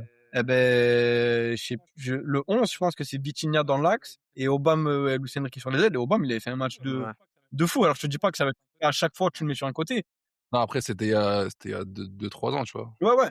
Mais même cette année, le match contre Toulouse, le deuxième but que tu marques quand tu centres sur Ekberg, comme tu as dit, c'est un citron que tu as Mm. énormément pressé. Et moi, je pense que le peu qui reste à presser, il y a un petit truc sur cet aspect-là que tu vas pas chercher. Surtout que, comme on l'a dit avec le tacle, lui, il défend son couloir quand il a une position couloir. Ouais, mais est-ce qu'il peut le faire pendant un match entier, Opti? Non. Bah, Greenwood le fait pas non plus. Genre, Ouais, mais il t'apporte autre chose avec ballon quand ouais, même. ouais, mais mets-le dans l'axe. Parce que on en viendra après sur les performances de cet individu-là, tu vois. Ah, je Mais sais pas ce que t'en penses, Alba. Moi, je peux te rejoindre de manière circonstancielle dans un match. C'est-à-dire qu'il démarre comme numéro 9 et tu lui offres cette liberté, tu travailles ton animation offensive avec beaucoup de permutations pour justement le trouver. Moi, j'aime bien aussi quand il est à gauche, il me surprend toujours, honnêtement. Je m'attends à rien à chaque fois et je suis toujours très désagréable, bah, globalement, très souvent, agréablement surpris par ce qu'il produit. Donc, je suis d'accord avec toi, il est Mm. meilleur face au jeu que ce qu'il est. Et vite fait, genre, je te coupe une dernière fois. Même pas que quand il était sur le côté. Je sais pas, je te rappelle bon, je te rappelle, on était ensemble. La deuxième mi-temps contre Le Havre, quand Vaz rentre, qu'on finit en 4-2-4. Ouais, ouais, bien sûr, oui, bien sûr. Eh ben, Vaz, il prend le poids de. Je me prends les défenseurs. Tonton, vas-y. Et Je m'en occupe des défenseurs. Je vais leur casser les pieds. Toi, respire un peu. Eh ben, Obama, il faisait genre la deuxième mi-temps. Il y a un monde avec la première. non, je suis d'accord, je suis d'accord. J'arrive pas à comprendre qu'on ne soulage pas, alors que wesh, il peut pas faire chier des défenseurs, même les défenseurs des plus mauvaises équipes de Ligue 1, ils le Ah, tabassent tous les week-ends. physiquement, même la plus mauvaise équipe de Ligue 1, physiquement, ça reste très solide, hein, ça reste la Ligue 1. Alba, je Non, sais pas ce que t'en penses, moi, toi, je suis d'accord de ça. dans l'idée. Enfin, même que ce soit maintenant sous Bale ou sous De Zerbi, j'ai toujours pris le parti que à partir du moment où ton neuf, quand c'est Aubameyang, utilise différemment. Opti, il a bien dit, ça sera jamais un target man. Il y a eu des phases, franchement, qui étaient limite gênantes quand il était dos au jeu. Vraiment, où tu savais très bien que s'il était touché, bah, c'était 9 fois sur 10 ballon perdu. Tu t'es entêté avec ça en voyant que ça marche pas. Ben, à défaut de continuer et de le mettre face à sa réalité, c'est-à-dire de celle d'un joueur qu'on peut pas trouver dos au jeu, qui peut pas combiner, essayer de faire remonter le bloc, ben, essaie de le trouver différemment. Et c'est vrai que on l'a vu plusieurs fois, même courant des matchs, quand il allait se déporter côté gauche, ben, il était en mesure d'apporter quelque chose de différent, du moins quelque chose de un minimum intéressant sur lequel tu pouvais capitaliser. Et ouais, il fallait peut-être travailler, il faut même peut-être travailler une animation où tu peux te permettre de mettre un Pêcheur un peu plus axe et même rajouter un Greenwood de temps en temps sur certaines séquences. Et ça paraîtra un peu plus cohérent et tu pourras tirer quelque chose d'un peu plus intéressant d'Aubameyang. Mais je pense, je pense que c'est comme l'utilisation qu'il faut avoir de manière globale d'Aubameyang. C'est si tu le mets côté gauche en début de match, c'est épisodique, c'est sur 60 minutes, c'est avec sous condition, comme on a vu contre Strasbourg, avec un Gouiri qui peut de temps en temps lui aussi prendre le couloir et lui se réaxe. Donc c'est vraiment créer une animation un minimum cohérente. Ouais, Voilà, c'est du c'est du travail. travail. Mais je pense pas qu'on aura le temps de le voir cette saison-là dans cette configuration, à voir si l'année prochaine il sera encore là. Finir Mais pas. franchement, c'est quelque chose j'aurais aimé voir, pas tout le temps, mais de temps en temps, parce que même en vrai contre Strasbourg, où il alterne avec Guiri, bah, c'était relativement un des trucs intéressants à voir sur le match. On l'a vu sur le côté, il a fait deux, trois trucs intéressants, il tient plus ou moins son couloir. Tu le fais permuter avec un 9, de temps en temps, il va souffler dans l'axe, faire moins d'efforts. Mais c'est un truc qui aurait pu être intéressant. Bon, malheureusement, on l'a pas vu et on le verra sûrement pas. Ouais. Bah, ouais, ça c'est sûr que tu vas pas avoir le temps de travailler beaucoup, beaucoup de choses, sur les 8 matchs qui vont te rester maintenant. Si on se parle maintenant de la première mi-temps d'un point de vue collectif, je sais pas ce qu'on peut dire réellement de cette C'était, première mi-temps. Moi, j'ai plein de notes, mais c'est je, juste des actions notées je, par-ci par-là, il y a pas réellement de je réflexion pense derrière. qu'on peut dire que c'était pourri. Au pire, tout à l'heure, au début du podcast, tu évoquais, cette, cette alchimie entre le public et les joueurs. Est-ce qu'on peut tout expliquer sur cette première mi-temps par le fait que, bah, le public était silencieux et était en grève? Est-ce qu'on n'a pas le droit de se dire, comme Bale aime le marteler au micro, que c'est aussi à l'équipe d'aller chercher les supporters? Surtout quand tu vois qu'en plus, il y a 2-3 actions alors c'est très maigre, hein, mais tu as eu 2-3 frissons quand même, sur la première mi-temps, où tu sens qu'en fait, le public, tu peux aller le chercher si tu en fais un peu plus? En fait, honnêtement, hein, je pense sur la première mi-temps, tu peux aller chercher que les tribunes, mais genre, je pense que les virages, c'était mort, tu vois. Tu peux faire ce que tu veux, et genre, ils allaient pas chanter avant la 45e. Et par contre, tu pouvais faire ce que tu veux en première, ils allaient chanter Bon, après, il valait mieux quand même arriver à 0-0 ou pas Les être... chants n'auraient pas été les mêmes, ouais. Ouais, il y a un monde où les chants sont pas les mêmes. Mais c'était sûr que ça allait chanter en deuxième. Quoi, ça dépendait du score. Mais honnêtement, hein, arrivé à la 35e, 40e, je me dis, bon, si on arrive à 0-0 à la mi-temps, on va gagner, je pense qu'on gagnera le match, tu vois. En seconde, le stade va changer. Parce que honnêtement, je pense que ça joue, genre. Je sais pas pour les pardonner, les excuser et tout. Mais vraiment, genre, c'était quelque chose. C'était vraiment quelque chose. Et je pense que ça joue au-delà des perfs, cataclysmiques, tu vois. Parce que, honnêtement, il n'y a pas beaucoup de mecs que j'ai envie de mettre que j'ai envie sur qui taper. Il y a des mecs qui sont décevants, mais au niveau de l'équipe. Mais il y a deux mecs, moi, je sais pas. On fera un petit top flop après, Ok, ok. t'inquiète. Mais sur la première Et mi-temps, là, on reste juste d'un point de vue collectif, s'il y a quelque chose à dire d'un point de vue collectif. ouais, il y a eu une belle action, celle où Greenwood est à gauche. Ça aussi, ça disait long sur le match. J'ai revu les matchs de l'OM où l'OM est nul et où Greenwood, au bout de 10 minutes, plus personne lui dit. Genre, l'entraîneur lui dit, ouais, vas-y, va où tu veux, touche le ballon où tu veux et essaye de faire des trucs. Et il essaye. Il a été bon il a fait certains trucs bien jusqu'au 35, même, j'ai même pas envie de dire les 30 mètres adverses, aux 35 mètres adverses. Après ça, Je les ai pas vus les 30 mètres adverses, hein, pour le coup sur, ouais, enfin, ouais, après, il a eu des ballons dans la zone de vérité, tu vois. Il y a des matchs où il t'a sauvé sur crochet frappe. Là, honnêtement, à part le coup franc du droit, il n'y a pas un ballon qui sort bien du pied sur son match. Donc, ça devient très compliqué. Alba, comment t'as fait pour rester 45 minutes sur le première mi-temps? Parce que Ou j'avais si pas le t'es choix. resté d'ailleurs? Sinon, je serais parti faire autre chose. C'est une des. Bah après, quand même, on en a eu des pourris des mi-temps. Mais l'avantage avec ce 2 RB, c'est que quand la mi-temps elle était pourrie, généralement l'adversaire était relativement bon. Auxerre fait pas un mauvais match, mais il manque clairement de qualité. Je pense qu'avec Sinayoko, c'est pas du tout pareil. Genre, pas du tout pareil. La chance qu'on a, c'est Sekoumara. Et encore, je trouve que Sekoumara fait pas un mauvais match. Il Franchement, était ouais. bon, hein. Bah justement, oui. Donc t'as raison de dire que Ouais, je heureusement me que c'est pas dis Sinayoko. vraiment, heureusement, c'est que Sekoumara et que malgré qu'il fasse un bon match, ben, son compteur, il est toujours bloqué à 0. Et c'est bien dommage pour lui, parce que au final, on voit toujours que ça reste globalement un bon joueur. Mais ouais, franchement, la mi-temps, elle est pourrie. Franchement, elle est pourrie. Il y a pas. Sincèrement, tu prends. Je sais, c'est peut-être dur. Tu prends OM Nantes. Juste Nantes a pas de Auxerre a pas les situations de Nantes, mais c'est pourri pareil. Il se passe rien. T'as des phases, t'essayes de faire des trucs, ça marche absolument pas, mais vraiment pas. Je crois qu'en XG, on est à 0,08 à la mi-temps. Je crois que c'est 0,02 moi j'ai vu, une mais des, oui, un ça des, si c'est un des tu pires. viens, faut aller ouais, sur la deuxième Ouais, décimale pour trouver un chiffre c'était entre une les 0. sur des partitions les plus nulles, inintéressantes. Tu peux utiliser tous les superlatifs du monde. Décrire parfaitement ce qu'on a vécu. Et en plus, je trouve, c'est pour ça que je fais le parallèle avec OM Nantes. Je trouve que tu as les mêmes difficultés défensives. Medina, à sa mi-temps, c'est. À tout moment, je me dis, il prend un deuxième jaune. Parce qu'il est toujours sur la limite. Il est toujours sur la limite.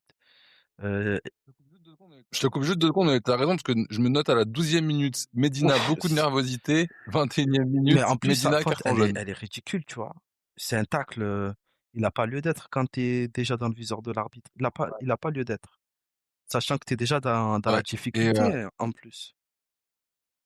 je décris juste 2 secondes l'action où pourquoi j'ai dit ça à la 12e minute, c'est qu'on a un gros plan au petit OK de ça, tu l'as pas vu, on a un gros plan du réalisateur sur Medina où on le voit s'embrouiller avec un joueur d'Auxerre, je sais plus qui c'était, et on voit le joueur d'Auxerre qui lui répète plusieurs fois dans d'autres termes bien sûr, de fermer sa bouche. Donc tu le vois un peu râler, un peu s'énerver, un peu il en veut à tout le monde pour ne pas s'en vouloir à lui-même parce qu'il est Mm. pas bon sur le première mi-temps, et c'est déjà un premier signal d'alerte Ouais, comme c'est le un dit gros si bien signal quoi. d'alerte. Et après, d'ailleurs, je trouve l'arbitre, il a été pourri. Pourri. Il a été Ouais, pourri. l'arbitre a été mauvais. Il a été Mais, pourri. mais pour le coup, pour Medina, moi, j'ai un truc que j'ai vu de Bielsa il y a pas longtemps qui m'a marqué, où il a fait une longue interview, bref, pour l'Uruguay. Et il dit, nous, les Argentins, on est un peuple, on est des gens, on a besoin de la tension. Il dit, on a besoin de ça. Il dit, quand il y a de la tension, on se dit, il y a un truc à faire. Et vraiment, Medina, c'est l'incarnation de ça.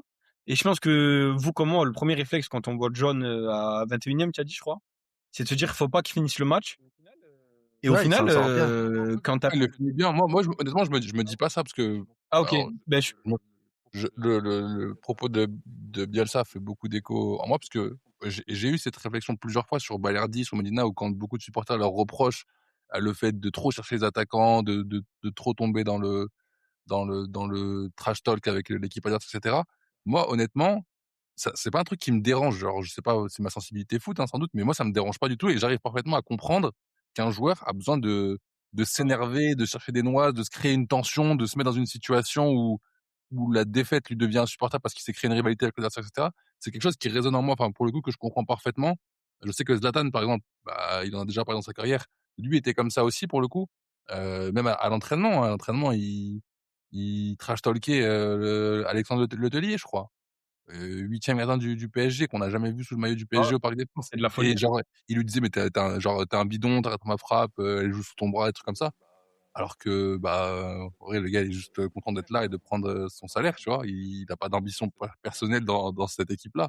Et donc, ça situe un petit peu le besoin que certains joueurs peuvent avoir pour rentrer dans leur match et que ça fait partie de leurs conditions et que s'ils sont arrivés jusque-là, c'est qu'ils se connaissent quand même plus ou moins. Et malheureusement, je pense pas que tu puisses leur enlever ça ou les changer trop sur ça. Non, moi, le seul truc, c'est que genre, quand je me dis qu'il va prendre le deuxième jaune, et je sais que ce match-là, il va me rester en mode, il sait, il sait switcher de j'ai pas de jaune à j'ai un jaune. Ça y est, j'ai un jaune, je vais plus jouer pareil, et je vais réussir à pas à pas trop m'exposer. Parce qu'après ça, franchement, il y a que sur l'action d'Edgan Riley où il prend jaune, je croyais que c'était lui. Ouais. Donc j'ai eu peur. Voilà. Justement, Egan Riley, j'ai très peur s'il finit le match, que lui prenne un deuxième jaune, par exemple. Tu vois, lui, j'ai aucune confiance. Ouais. Alors que Medina, honnêtement, il peut le prendre à la 2e minute. On l'a même vu avec Balerdi, honnêtement, quand il prend un jaune à la 3e minute, c'était contre l'USG qu'on avait eu le débrief dans Retour du Stade. Je vous disais, moi, honnêtement, j'ai pas été inquiet le reste du match sur Balerdi. D'ailleurs, il a fait plutôt un bon match. Mais d'ailleurs, le jaune de Egan Riley, scandale un peu. L'arbitre, je le trouve. Franchement, j'ai dit l'arbitre a été pourri. J'ai regardé, je crois, il y a 29 fautes dans le match. Alors que il avait un côté Franchement, un côté OM shérif un Auxerre, peu, 29 matchs, on a connu des équipes beaucoup plus physiques au Vélodrome. Auxerre l'était vraiment pas. Je sais pas. Je crois qu'à 29. Enfin, je vais checker, mais je crois qu'on est sur 29 fautes. OM Auxerre, je crois il y a. Ouais, c'est ça, hein, 17. Non. Oui, 12 fautes à 17. Enfin, je trouve ça énorme. Ouais, c'est ça. C'est énorme. Ça fait beaucoup de fois de siffler pour un match qui, sur la première mi-temps, n'a pas beaucoup Bah d'intensité. ouais, c'est ça. Il y a pas beaucoup d'intensité, il y a pas beaucoup de nervosité. Enfin, c'est deux équipes.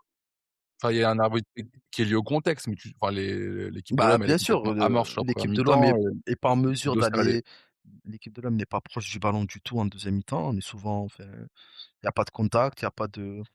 Mais bon, ça c'est un détail. Et oui, la première mi-temps, elle est catastrophique. Moi, je pense vraiment que Medina.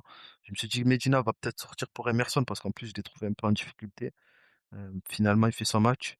Mais ouais, la première mi-temps, elle est dure. Franchement, elle est dure. Et Ouais, dis-moi.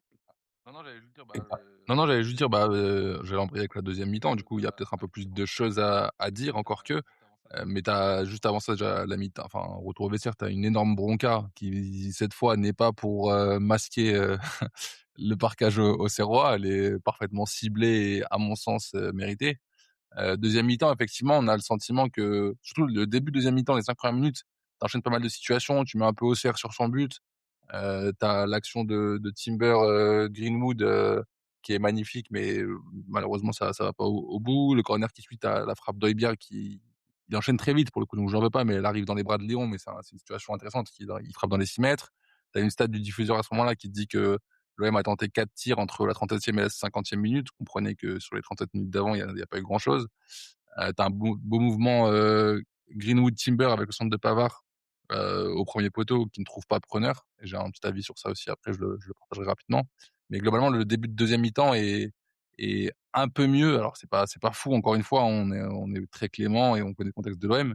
Je sais pas ce que vous en pensez, vous, mais j'ai le sentiment d'avoir un peu plus vibré quand même sur le début de deuxième mi-temps et d'avoir eu un peu plus d'espoir que ce que j'en ai eu en première mi-temps. Ouais, le début de deuxième, déjà, il commence par l'action. T'as une récupération haute.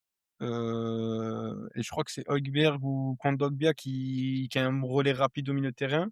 Et t'as Greenwood qui doit trouver Timber qui part bien. La passe, c'est pas très compliqué, elle est trop longue. Et je me dis, bon, le déchet au début du match, enfin, en première, tu l'avais à toutes les hauteurs.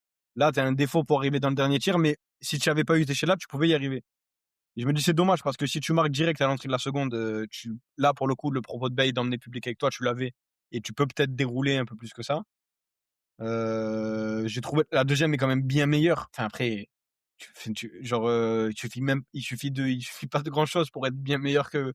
Enfin, le niveau de la première, c'est tellement Je travaille juste notre conversation avec notre ami Max, qui malheureusement n'a pas pu voir le match et qui nous demande justement comment est le match. Opti lui répond nul en première, moyen en deuxième, et Alba et moi qui sommes d'accord pour dire nul plus en deuxième. Nul.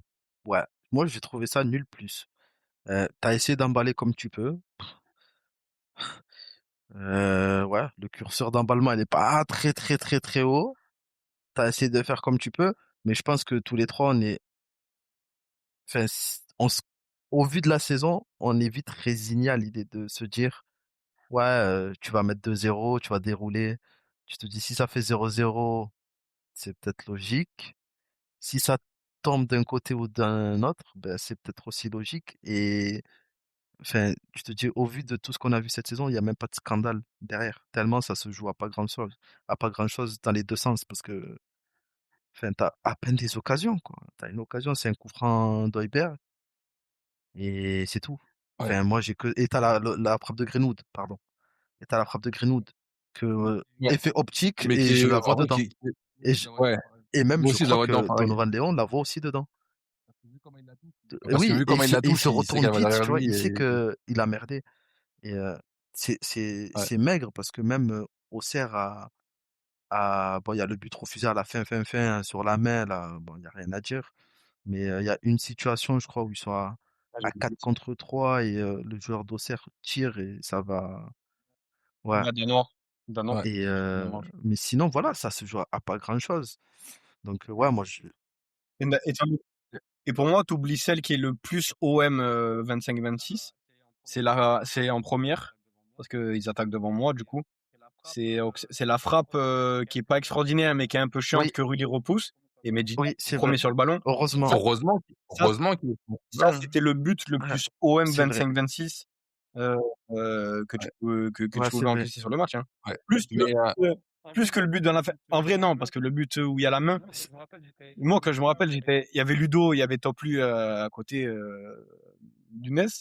Et quand on marque, je dis, frérot, on marque trop tôt. On aurait dû marquer dans 10 minutes et la fin de match, pas pour me vanter. on y viendra à la fin de match pour Je le coup, pense qu'il y a beaucoup c'est de un choses débat à dire aussi sur intéressant la et fin de match. ouais, mais j'avais juste un point, l'action que je décrivais tout à l'heure avec le beau mouvement entre Greenwood, Timber et le centre de Pavard, c'est vers la 50e minute, où t'as personne au premier poteau, et je déplorais le fait que, et je me faisais la réflexion, Aubame, il fait partie des rares attaquants, et je me suis souvent fait la réflexion avec lui, il fait partie des rares attaquants qui attaquent quasiment jamais le premier poteau sur les centres. Il est toujours plus attiré par le deuxième poteau ou dans les situations, même sur les corners, on le voit bien, il aime bien sortir un petit peu de la zone de densité pour récupérer le ballon au deuxième poteau et le cueillir. Mais moi, ma définition d'un numéro 9, en tout cas, mon éducation footballistique, c'est premier poteau, premier servi. Et dernier, alors j'ai pas envie de faire de parler avec lui, hein, au petit, ne me fâche pas, mais le dernier attaquant qui m'a autant énervé sur ces phases-là, c'était Arkadiusz Milik, que je trouvais très très mauvais dans ses appels dans la surface aussi et qui ne coupait jamais au premier poteau. Quand même. Et malheureusement, enfin tu vois, non mais il y a pas de parallèle entre Aubameyang et Milik. J'aime beaucoup Aubameyang malgré tout. C'est nerveux. Je hais Mais qu'est-ce qu'il va dire? Ça va, j'accepte les critiques sur Obama. Là, Non, non, mais non, et je hais viscéralement Milik, c'est pas le sujet. Mais tu vois, par exemple, à Newcastle, c'est typiquement le genre d'action ouais. où tu te dis, bah, enfin, c'est une loi intemporelle du numéro 9. Ça, c'est premier poteau, premier servi. Il y a pas de, Ouais, je suis d'accord. tout le monde le sait. Et ça, malheureusement, je sais pas si c'est une impression, moi, ou qui fait une fixette là-dessus. Je sais pas ce que vous en pensez, mais je constate très souvent qu'il ne fait jamais ses appels Ouais, au mais premier ça, poteau, c'est Aubameyang. quelque chose qui dure dans sa carrière depuis très longtemps. Je pense qu'il fait partie de ces joueurs Ouais, qui s'est bien sûr. tellement conforté à l'idée que le ballon viendra dans une zone d'une manière ou d'une autre et pas celle-ci, qui va toujours favoriser les autres zones au détriment de celle-là, alors que, en plus, avec les qualités physiques de vitesse qu'il a, enfin, le mec, il démarre, il coupe premier, enfin, C'est ça. Son allez, explosivité, tu elle vois, devrait lui 4 fois donner un sur 5, il avantage. sera premier, quoi. Et c'est énorme pour un neuf d'avoir cet avantage-là. Mais c'est quelque chose qu'il a Ouais. tellement peu exploité à l'OM, et je trouve même dans sa carrière, que bah, limite on s'est habitué en fait qu'il y soit pas dans cette zone. Mais c'est dommage parce que peut-être que là aussi on va refaire l'histoire, mais il aurait pu mettre encore plus de buts parce que on parle souvent des buts qu'il a marqués, mais Ouais. aussi des buts qu'il a ratés. Mais il y a aussi des buts qu'il a pas pu se créer par manque technique, par un manque de bien qu'il ait mis 1000 buts dans sa carrière, mais voilà, L'intelligence dans d'intelligence les cours. footballistique. Et ça aussi, c'est un point qui est peut-être bien dommage aussi qu'on peut cibler chez Aubameyang. Ouais. Mais du coup, on va arriver sur la dernière demi-heure. Alors, il y a l'action que vous avez parfaitement décrit avec le 4 contre 3 et la frappe de Danois qui va s'envoler. Pareil, au petit, t'as pas vu l'avant-match. Alba, je sais pas si tu l'as vu, mais il y a Smaïl qui était, bah, comme il l'avait fait avec Greenwood, qui est parti du coup non, pardon, c'est Benjamin Nivet qui est, pardon, Smaïl, c'était avec Esteban Le Pol. Benjamin Nivet de Ligue 1+, qui est parti avec Danois au centre d'entraînement d'Auxerre. Donc on le voit discuter un peu avec lui à la fin d'une séance d'entraînement, faire des petits jeux avec lui, etc. Et justement, il évoque son appétence pour les frappes de loin. Et quand je le vois armer sa frappe, je me dis non, on l'a eu dans l'avant-match Ligue 1+, et on va se le prendre. Heureusement, elle s'envole très très haut dans le virage sud, si je me trompe pas. Ouais. J'ai quand même quelques souvenirs du Vélodrome, ça va. Et j'allais vous emmener sur le changement que fait Habib Beye à la 60e pour le coup, alors que j'ai beaucoup apprécié honnêtement. Quand je vois Gouiri et Emerson qui vont rentrer, Soublé nous l'annonce, on ne sait pas encore qui va sortir, et je me dis j'espère honnêtement qu'il va pas sortir Aubameyang, parce que même si son match, comme l'a dit Alba, il est fantomatique et tu tires rien de bon de lui, Ouais, il faut le bah, dire. j'ai un peu la même logique qu'avec les défenseurs centraux. C'est-à-dire que quand tu as pas de bons défenseurs centraux, bah, tu te mets dans un système à 3 en espérant que le fait d'être à 3 les aide à pallier leurs lacunes. Là, je me dis, bah, écoute, ton neuf, Gouiri, tu sais pas dans quel état physique il est. Aubameyang, il a pas grand-chose à t'offrir. Peut-être que d'avoir les 2, ça peut aider l'un à sublimer l'autre ou vice versa. Ça a été le cas. Et quand je vois que du coup, Habib Beye a le courage et donc je me dis: «Mais qui est-ce qui pourrait sortir?» Je vois personne qui peut sortir dans le 11 et je me dis: «Bah, en vrai, moi, celui que je sors là, c'est Egan Riley», tu vois? Et je bascule Medina, je me réorganise et quitte à avoir, Peshao dans une position un peu hybride de piston, mais je pense que je pars sur ça et au final, bah, du coup, il fait ce double changement qui est très bien senti. Je sais pas ce que vous en avez pensé vous de ce changement-là à 60e minute? Ouais, moi je suis d'accord avec toi. Surtout que ça a déjà marché avec De Zerbi, tu vois. Aubameyang qui est pourri, tu lui rajoutes un 9, on l'a évoqué tout à l'heure avec Vaz. Et je trouve que ça a été le cas. Ça a été le cas encore, tu vois. Les meilleurs ballons d'Aubameyang, ils sont après le changement. Et quand tu penses un peu, peut-être pas le but, même si aussi le but, c'est si t'as qu'un 9 dans la surface, t'as pas ce Gouiri en deuxième lame. Et l'autre occasion après où il tire du stade, j'ai pas compris comment. Enfin, je sais pas, il a fait un arrêt de goal à goal, le mec, j'ai pas compris. Du stade, en direct, je me suis dit, mais j'ai pas compris comment il a été arrêté ce but-là. Donc, tu as eu cet effet-là. Moi, je pensais qu'il allait reculer. Quand je vois que c'est Edgan Riley qui sort, je me dis, bon, il va reculer Kondo. Et en fait, non, il sort Kondo. Et il Ouais, réactive. j'avais pensé à ça aussi. J'avais pensé à ça. En fait, surtout, pour moi, celui qui doit sortir, c'est Højbjerg parce que je sais pas, peut-être de la télé, c'est autre chose. Mais du stade, c'est peut-être l'un des pires matchs d'Højbjerg que j'ai vu, genre. Sincèrement. Je sais pas, moi je La trouve télé, ça choque pas. pas Peut-être et à la au-delà de ça, au-delà du débat télé-stade, beh, surtout les antécédents d'Højbjerg sur les fins de match, Ouais, tu sais ouais, j'entends. Mais après, il le a le diesel brassard, donc en vrai, tu sais qu'il va pas le sortir. ouais, Kondo, mais étant donné que c'est un diesel et qu'il a tendance à toujours ouais, ouais. beaucoup mieux finir ses fins de match que ses débuts de match, même si j'entends, je trouve pas son match particulièrement dégueulasse, mais effectivement il est pas bon, ça on peut au moins s'entendre sur ça. Je sais pas si je le sors, bah, un peu comme Greenwood, tu as toujours l'espoir que sur une fin de match, d'habitude il excelle dans ce domaine-là, tu as un peu la naïveté de penser que tu auras besoin de lui. Je sais pas ce que tu en penses toi, Alba, de tout ça? Franchement, interloqué par le changement Gouiri, Gouiri Emerson pour Egan Riley, Kondogbia, parce que j'ai pas d'avis sur le moment et je suis tellement euh, anesthésié par le match que j'arrive pas à réfléchir à qu'est-ce que on peut faire pour s'en sortir. Mais le changement, quand je vois la tournure que ça prend, il me plaît bien. Franchement, il me plaît bien. Comme toi, je pense que mettre 2-9 moyens sur le moment, ben, c'est peut-être une possibilité d'avoir plus de buts. Donc, ouais, j'ai bien aimé et c'est en partie dans cette période-là du match où le match devient quand même plus intéressant et plus regardable. Et je trouve que c'est là où les débats commencent un peu à pencher côté OM, où je trouvais que c'était beaucoup de 50-50. Là, ça penche un peu plus. Tu commences un peu à faire le siège au Serrois. Le ballon revient plus vite. Tu commences à avoir des bribes de situation. Des petites. Et, et tu te dis, quand même, ça fait plaisir pour Bey d'avoir eu cette justesse d'esprit de faire ce changement-là, parce qu'on en a parlé sur les derniers matchs. On avait parlé du changement Timber Payshao contre Lyon et on disait que ça a tourné à sa faveur, mais en vrai le changement en soi il était pas bien senti. Contre Toulouse, Nwaneri qui rentre à la mi-temps, c'est ça. Euh, C'était pas bien Ouais, senti non plus. Et ben là pour le coup premier changement, ben il est très bien senti. Et là, tu as vraiment fait un changement impactant. Là, un vrai de vrai, tu vois, parce que le changement de Timber Peshao, il n'avait pas de sens. Là, tu fais un changement impactant ouais, et c'est bien que, voilà, il montre aussi que tactiquement, il est en mesure de faire des choses, de prendre des décisions rapidement et des bonnes décisions. Et sur ce volet-là, ça fait plaisir. ouais. Ouais, non, je suis d'accord et je me l'étais noté justement parce que, comme toi, j'ai apprécié le changement et j'ai apprécié la réflexion derrière le changement et je me le suis noté pour me dire: «Peu importe l'issue du match, c'est quelque chose dont tu dois parler à la fin» parce qu'au moment où il le fait, je le trouve très bien senti et je le comprends parfaitement et je suis parfaitement d'accord avec sa réflexion. Il y a quelques petits alors, il y a plusieurs plusieurs points sur lesquels je voulais, vous emmener sur la deuxième mi-temps, des petits points que j'ai notés. Déjà, il y a, juste après les changements, à 68e minute, il y a un coup franc assez intéressant, plein axe, aux abords de la surface, où tu as 5 joueurs autour du ballon. Tu as Højbjerg, Emerson, Guiri, Peshao, Greenwood. Et alors, Højbjerg, avec son brassard, prend le ballon directement. Il écarte. Mais pour te trahir le truc, Gouiri prend le ballon. Et après. Ah oui, ok, pardon, oui, ok, en tout début, il prend le ballon. Ouais. Et Guiri le veut. Højbjerg, je dis à Ludo, Gouiri va le prendre. Et Højbjerg, une seconde après, le ballon est dans les mains d'Højbjerg et je sais que c'est lui qui va tirer. Højbjerg a effacé Guiri à Peshao. Ils lui ont dit non, en vrai, merci, t'as une très bonne frappe de balle, mais le ballon il est pas en mouvement et on n'est pas côté gauche, donc attends. Emerson, il vient tâter le terrain en mode est-ce qu'il y a pas besoin d'un pied gauche, je suis là. Ouais.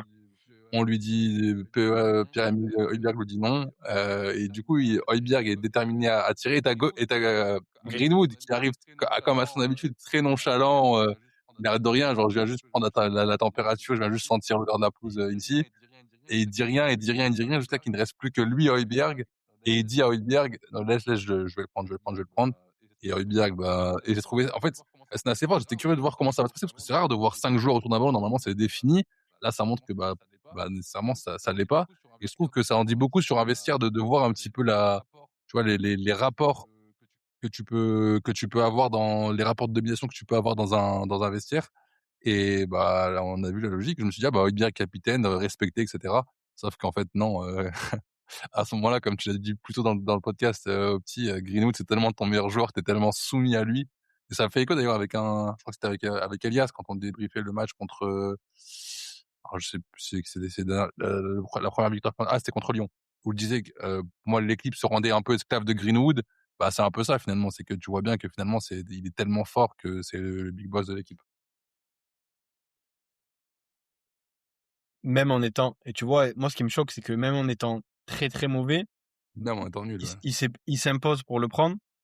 Et par contre, il le tape bien. Je me dis, quand il le tape et que je vois comment elle s'en va, je me dis, bon, en vrai, le pied gauche, il est pas réglé ce soir, mais sur un malentendu, si on a un deuxième sur le pied droit qui traîne, peut-être qu'il la mettra au fond. Il a frappé pied droit pour le coup. Ouais, c'est ça que je te dis. Je me dis, mais quand je vois qu'il se place pied droit, je me dis, bon, en vrai, le pied gauche, il est pas réglé, mais il en a deux. Peut-être que le droit, il va être réglé. Et elle part bien, tu vois, après les contrées. Moi, je préfère les coups francs qui sont à peine touchés par le mur, qui étaient à 2 doigts de le passer, que les coups francs qui passent le mur, mais qu'à part ces... Non, je suis d'accord. Et en plus, il décide de frapper côté ouvert, ce qui était plutôt bien senti. Effectivement, elle part bien. Alors, elle est contre assez tôt, donc je peux pas savoir si Donovan Léon aurait été dessus ou pas, mais il est plutôt bien frappé et dans l'idée bien exécuté. Mais je pensais tout à l'heure quand j'ai dit Højbjerg va le prendre, je pensais à celui où Wea lui décale. Elle est bien.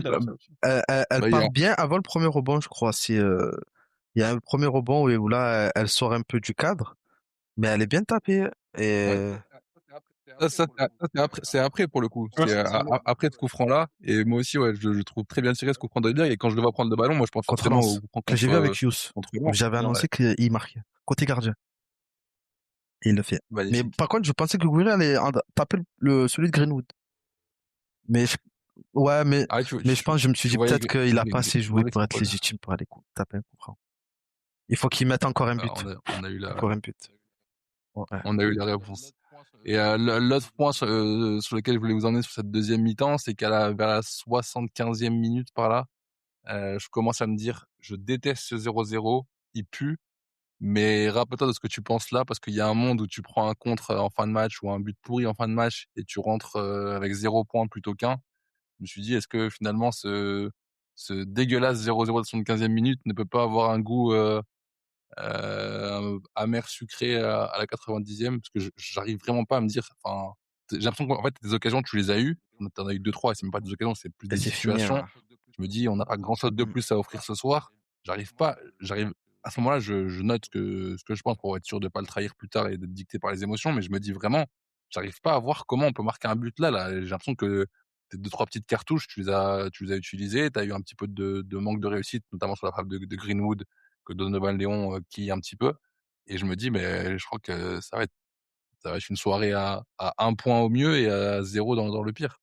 Ouais, bon, vous êtes comment, la même chose avant le but non, la même chose. Bon, après j'étais avec le pessimiste de service qui peut pas voir l'OM au-delà du prisme de la défaite, donc pour lui c'était acté qu'on allait perdre.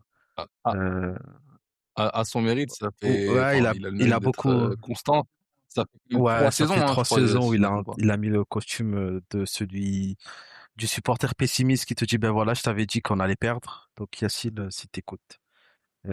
Voilà, il m'a donc dit qu'on allait perdre ce match, on allait perdre ce match, et je crois que je me convainc aussi du scénario catastrophe. Je me dis toute la saison on y a eu droit. Je vois pas pourquoi on n'irait pas droit aujourd'hui. Et on l'a dit au début de podcast, mais jamais de la vie tu te dis tu veux mettre un but et encore plus un but comme ça et encore plus un but de Gouiri.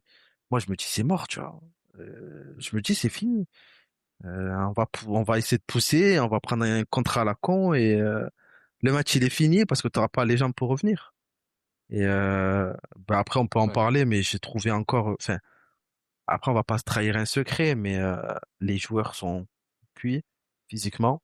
Euh, on peut aller vite fait. Je pense qu'il y a quelque chose qui a manqué dans la préparation sous 12 Zerbi. Clairement, faut, Ça, il ça, faut c'est pas sûr, se pour le voiler coup, la c'est face clairement. et il y a quelque chose qui a été raté dans la préparation. Après, juste, pardon, une petite nuance quand même, parce que bien sûr, t'es obligé de constater ça. Oui, aussi. L'effectif n'est pas du tout un Je suis effectif fait d'accord. pour avoir de l'intensité, pour avoir une dimension physique importante. Quand on parle de dimension physique, Hmm, c'est pas que les muscles, hein, c'est aussi la capacité de Non, répétition ça, des courses. je suis Quand, d'accord. parce que, en réfléchissant à ça, à la partie prépa, moi je me dis, dans les joueurs que tu vois là, il y a qui dont tu te rappelles dans ces clubs précédents qui était Ouais, un c'est monstre sûr. physiquement? Honnêtement, j'ai pas de pic, ou en tout cas les pics de ces joueurs-là, athlétiquement, c'est pas des trucs Ou c'est des trucs qui très m'ont fait vieux, rêver, tu vois. Kondogbia, enfin, ça date, quoi. C'est des trucs qui sont vieux et tu sais pas comment ils sont en mesure d'eux, mais franchement, j'ai trouvé, mais peut-être que c'est un début d'explication sur les fins de match aussi, peut-être. J'en sais rien, tu vois. Mais et je crois qu'il y a une séquence à un moment donné de Medina vers la 88 où il finit avec les crampes. Il n'arrive plus à rien. Il est sur le côté, il est exilé sur une situation, mais il est mort. Le type, il est mort. Ça fait 10 minutes, il est mort. T'as Peshao qui faisait plus d'efforts, qui avait plus rien dans les jambes. Les Aubameyang, etc. J'en parle même pas. Mais ces joueurs-là n'ont plus de gaz pour tenir un match 95, 96 minutes. Ils n'ont plus les gaz parce que en soi, on l'a répété, mais Auxerre n'a pas grand-chose. Auxerre n'a pas grand-chose sur tout le match. Et pourtant, dès que tu mets le but, tu sais que tu commences à reculer inconsciemment. Et mais tu recules, quand je dis tu recules, c'est que tu recules vraiment. Si tu fais le siège de ta surface, tes 30 derniers mètres, alors que je dis pas que le danger, il est nulle part. Mais en soi, t'as pas vraiment de raison de te mettre dans une position aussi faible. Je sais que psychologiquement, c'est pas trop ça. Mais tu recules d'une manière, je trouve, qui fait peur. Mais ouais, alors que pour le coup, juste après le but, sur les premières minutes qui suivent le but, tu as quand même une volonté de Ouais, c'est ça, capitaliser hein. sur, l'élan de ton Tu but pousses un peu. ou je crois que un peu avant la 80e, je pense, à 79e, j'ai plus la minute exacte en tête. Mais je trouve que les 2-3 premières minutes qui suivent, C'est ça. tu es dans le camp d'Auxerre, tu sens que tu dis peut-être que l'équipe est libérée, peut-être qu'ils vont finir à l'énergie et avec moins de pression et que tu vas pouvoir mettre le deuxième assez Pour rapidement sécuriser, ouais. pour plier le match et après tu as raison. À partir de la 85e, je pense que ça se délite très vite. Opti, je sais pas comment tu l'as vécu toi au stade, parce que c'est le dernier point dont je voulais parler sur la deuxième mi-temps. C'est comment vous avez vécu les dernières minutes. Moi, paradoxalement, j'ai pas trop stressé.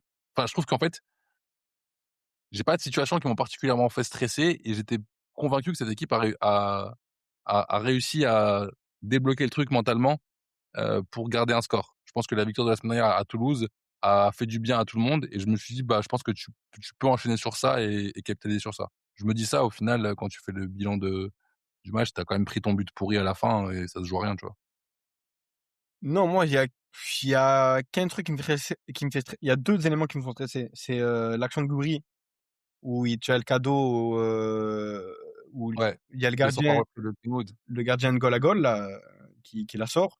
Ah non, non, elle est déviée par un Auxerrois, hein, celle-là. Ouais, ouais, le gardien, je vois l'Auxerrois qui fait un arrêt alors qu'il est pas gardien. Ah oui, ouais, poitrine, ouais, c'est ça. Ouais. Donc, il y a ça, je me dis, ça, si tu te fais égaliser, ça fait mal.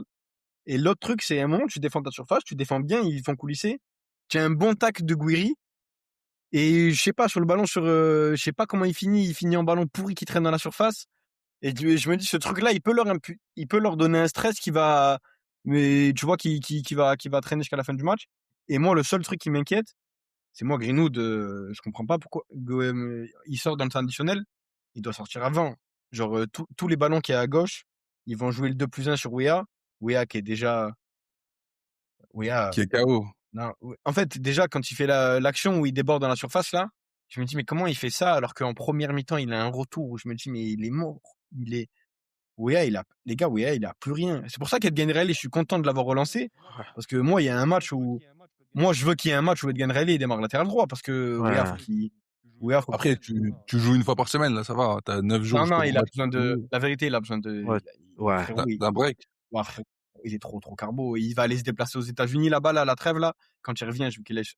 Bon, c'est Monaco, donc ça va être un parti pris compliqué. Bah, mais c'est comme Emerson en vrai, hein, tu vois, on les a tellement utilisés, les mecs, on les a essorés. Ouais, mais c'est pas celui qu'on a en Oui, soi. parce qu'il En a eu vrai une de blessure vrai, déjà, au début de saison. il doit être dans les temps de jeu les plus choquants parce que latéral Ah oui, gauche, c'est sûr. milieu droit, Et latéral milieu droit, gauche. Milieu gauche. il a tout fait le mec. Donc, Et il est bien fait. Il a tout fait, il est bien fait. Mais bon, là pour moi, personne le cible parce que c'est Capitaine Courage qui nous a beaucoup aidé. Mais ça fait un mois. C'est depuis déjà en soi, depuis que Deserbi est parti, physiquement, tu vois qu'il pêche et comme tu as dit, il doit couper. Ah, c'est chaud. Faut qu'il coupe là. C'est pour ça qu'Edgen Reilly. Après, tu pouvais mettre Pavard en vrai, hein, mais bon, vu les blessures qu'il y a. Hein. Ouais, mais franchement, Pavard, je préfère dans l'axe. Avec un garde parti, voilà, je préfère Edgen Reilly. Justement, on va venir. Je vais juste dire un petit dernier point sur Weah, c'est que la réalité, c'est que c'est ton joueur qui athlétiquement me semble être le plus abouti, c'est lui qui t'offre le plus d'explosivité, le plus d'impact physique, le plus d'intensité dans les courses. Et comme tu le disais Alba, le fait que lui soit déjà cramé au mois de mars, alors même si tu l'as effectivement plus qu'utilisé, tu l'as surutilisé, ça alerte quand même sur la prépa physique qui a été catastrophique. Et du coup, on commence à parler d'individualité. On va rapidement conclure le podcast en parlant des tops et des flops. On peut commencer par les tops. Vous avez cité Pavard notamment. Moi, c'est le joueur que j'avais noté. Alors, top, je l'avais déjà dit, je crois, la semaine dernière, c'est top à l'échelle d'un défenseur central de l'Olympique de Marseille dans cette configuration et dans ce contexte-là. Pas un top à l'échelle du joueur qu'il a été, champion du monde, ex-Bayern, ex-Inter, blablabla. Vous connaissez à chaque fois tous les adjectifs qu'il faut employer quand on parle de Pavard. On n'est pas l'équipe. On employer tous les adjectifs. De quoi? C'est pas l'équipe. Non, oui, voilà, exactement. Ça fait 2 semaines que je trouve qu'il fait des matchs corrects, des matchs sans peur, où pour le coup il va jouer les duels qu'il a joués, il les joue plutôt bien, il met beaucoup d'impact dans ses duels. Alors c'est pas extraordinaire, mais c'est quand même un visage un peu plus courageux que ce qu'on a vu de lui tout à l'heure. Ouais, je suis d'accord. Il se responsabilise en fait. Il se comporte. Je vais pas dire comme un joueur qui touche 600 000 euros, ex-Inter, ex-Bayern, mais il se comporte comme, à minima, un défenseur doit se comporter à l'OM de Marseille. Il doit se comporter comme un mec, à minima, on va dire, qui est en équipe de France. Après, le niveau, ça oscille entre le bon, le moins bon, limite, on s'en fiche, tu vois. Mais en termes de responsabilité, il se doit tu peux pas te cacher. Comme il s'est caché trop de fois cette saison. Tu peux pas.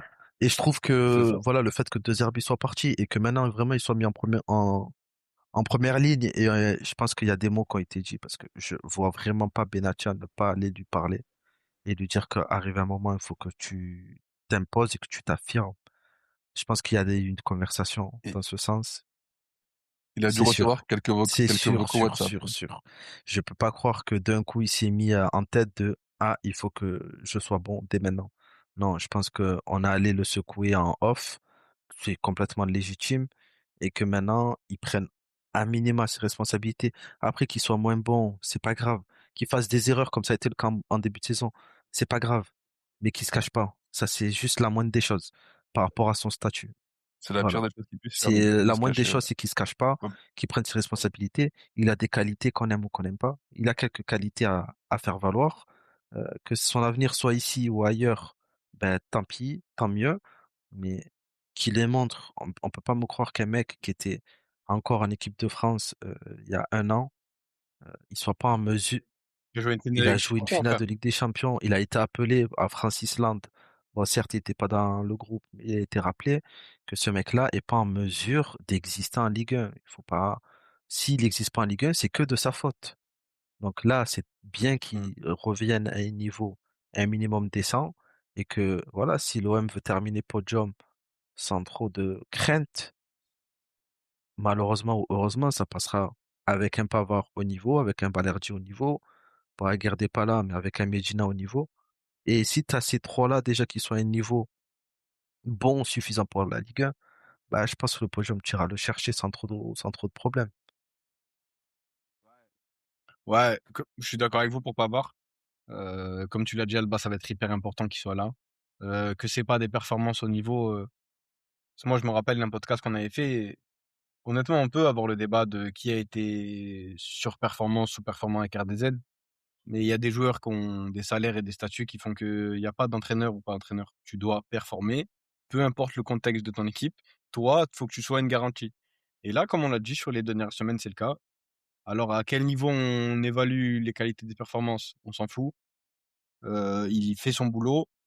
Je pense que le caractère en plus qu'il a, il fait du bien. Genre, tu vois, le mec, j'en fais pas trop calme. Je fais juste mon taf. Et là, c'est vraiment ce qu'on a besoin. Je gagne mes duels. Je perds pas de ballon. Je suis un relais, un bon relais. Tu vois, je vais pas te dire que je préfère ça que Léo.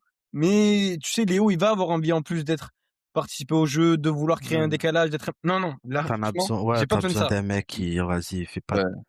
fait, Attention, fais des ouais, bonnes fautes, fais la tête, la relance. Non, mais en plus, tu disais, pardon, juste gagner des duels, etc. Moi, j'ai envie de dire avant ça, alors, joue des duels. Ouais, Parce que joue des duels. c'est le plus gros problème avant, c'est qu'il en jouait le moins possible. Mais tu vois, même il y a beaucoup d'interventions défensives ce soir qui sont pas très, Académique. non, pas académiques, j'allais dire très ambitieuses. C'est pas des, Ah, je veux pas que mon intervention, elle soit une première relance. Non. Mon intervention, c'est repousser le danger. On va pas gagner la balle sur cette intervention-là, mais le danger va être repoussé à un truc moins dangereux. Et franchement, ce soir, ça a été très bien. Les autres top, Timber, sans aucun ouais, doute. comme souvent. comme tous les matchs, depuis qu'il est là. Ouais. Après, franchement, gagner ce match, quand tu vois Juste Timber, pardon, 2 petites secondes, parce que bien sûr, je l'ai dans mes tops aussi, et encore une fois, comme je le disais juste avant, c'est depuis qu'il est arrivé. Je crois qu'il n'y a pas un match où je l'ai pas mis top. ouais, il y a un match où j'ai pas aimé, moi. Je crois que c'est Lyon. Enfin, Lyon, il sort à la mi-temps. Tu vois, Ouais. je l'ai pas trouvé au-dessus de ses coéquipiers, comme les autres. Oui, mais après, enfin, c'est le contexte où il se blesse, etc. Je Ah comprends. ouais. Mais oui, t'as raison, effectivement. C'est le seul match où il est pas dans les tops. En fait, il est pas Mais mauvais, mais il y a il était au niveau de un tout le monde, genre. ouais, ça. Il y a un truc qui me dérange quand même dans le fait qu'il soit top, et c'est déjà une impression que j'ai depuis quelques matchs, c'est que alors le joueur est top intrinsèquement, ses prises de balles sont incroyables, son orientation du corps est incroyable, etc. J'aime vraiment beaucoup le joueur, mais j'aime pas les zones dans lesquelles on le touche. Genre il y a beaucoup de situations dans le match où il touche la balle dans une zone et je me dis j'espère que c'est Peshao ou j'espère que c'est Greenwood, et malheureusement c'est que Timber, tu vois. Alors certes, il bonifie le ballon peut-être qu'il fait quelque chose de bien, c'est pas le propos, mais j'ai le sentiment que je sais pas, le fait de jouer en 4-2-3-1, ça me dérange vraiment. Je crois pas pourquoi on joue pas en 4-3-3 avec Kondogbia devant la défense et Højbjerg, Timber en 8. Je pense que ça bénéficierait à tout le monde. Ouais, je suis d'accord. Je suis d'accord avec ça. Et j'allais dire, on fait les flops, du coup? Enfin, on peut faire les flops. Non, Alba, je sais pas si non, t'avais d'autres non. tops.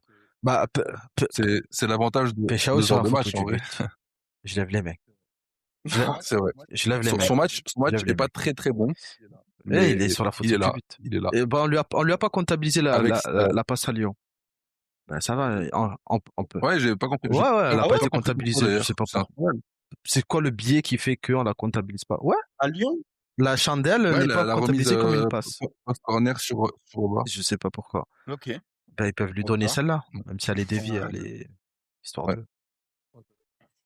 Oh, celle-là, c'est Bah, il y a oui. un transfert, En plus, à Newcastle enfin, cet été. bah du coup, ouais, tu peux aller sur les flops, au petit. Le numéro 1 pour moi, c'est Greenwood, Højbjerg. Les deux numéros 1. Ok. Parce qu'en fait, je trouve que je sais que tu veux le mettre, je sais que tu vas le mettre. Mais je trouve qu'il y a un mec qui a 2 matchs. Genre, il y a un mec que le changement de l'entrée de Guiri, elle lui fait du bien. Obama. Non, Auba, il est pas dans les tops, franchement. Franchement, Obama, après l'entrée de Guiri, je trouve qu'il y a un peu quelque chose. Greenwood, Ah, en vrai, c'est courageux. Moi, je pourrais jamais mettre Greenwood dans les flops parce que Moi, j'avais mis contre Newcastle. En fait, donc, non, mais en fait, oui, je comprends. J'ai même pas envie de te contredire trop là-dessus parce que c'est juste une question de subjectivité.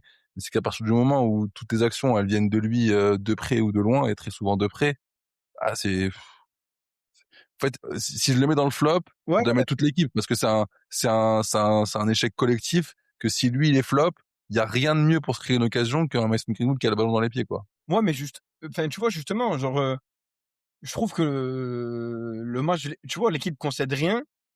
C'est rudimentaire parce que il vient d'arriver. Ton rôle à toi, genre tout le monde fait son taf, c'est-à-dire protéger ses cages, faire circuler le ballon, tout le monde le fait plutôt bien. Toi, ton rôle à toi, c'est de faire quelque chose. Après, c'est à son échelle. Je juge pas comme genre, tu vois, je cite pas Peshao, alors que Peshao il fait pas mieux, mais Peshao c'est son métier, c'est pas de changer les matchs. Toi, ton métier c'est de changer des matchs et de changer des actions, de changer de rythme. Et au final, c'est Peshao qui est sur la photo d'un but et toi t'es sur la photo de frappe à terre, de frappe au-dessus, de frappe à côté, de ballon perdu dans la surface.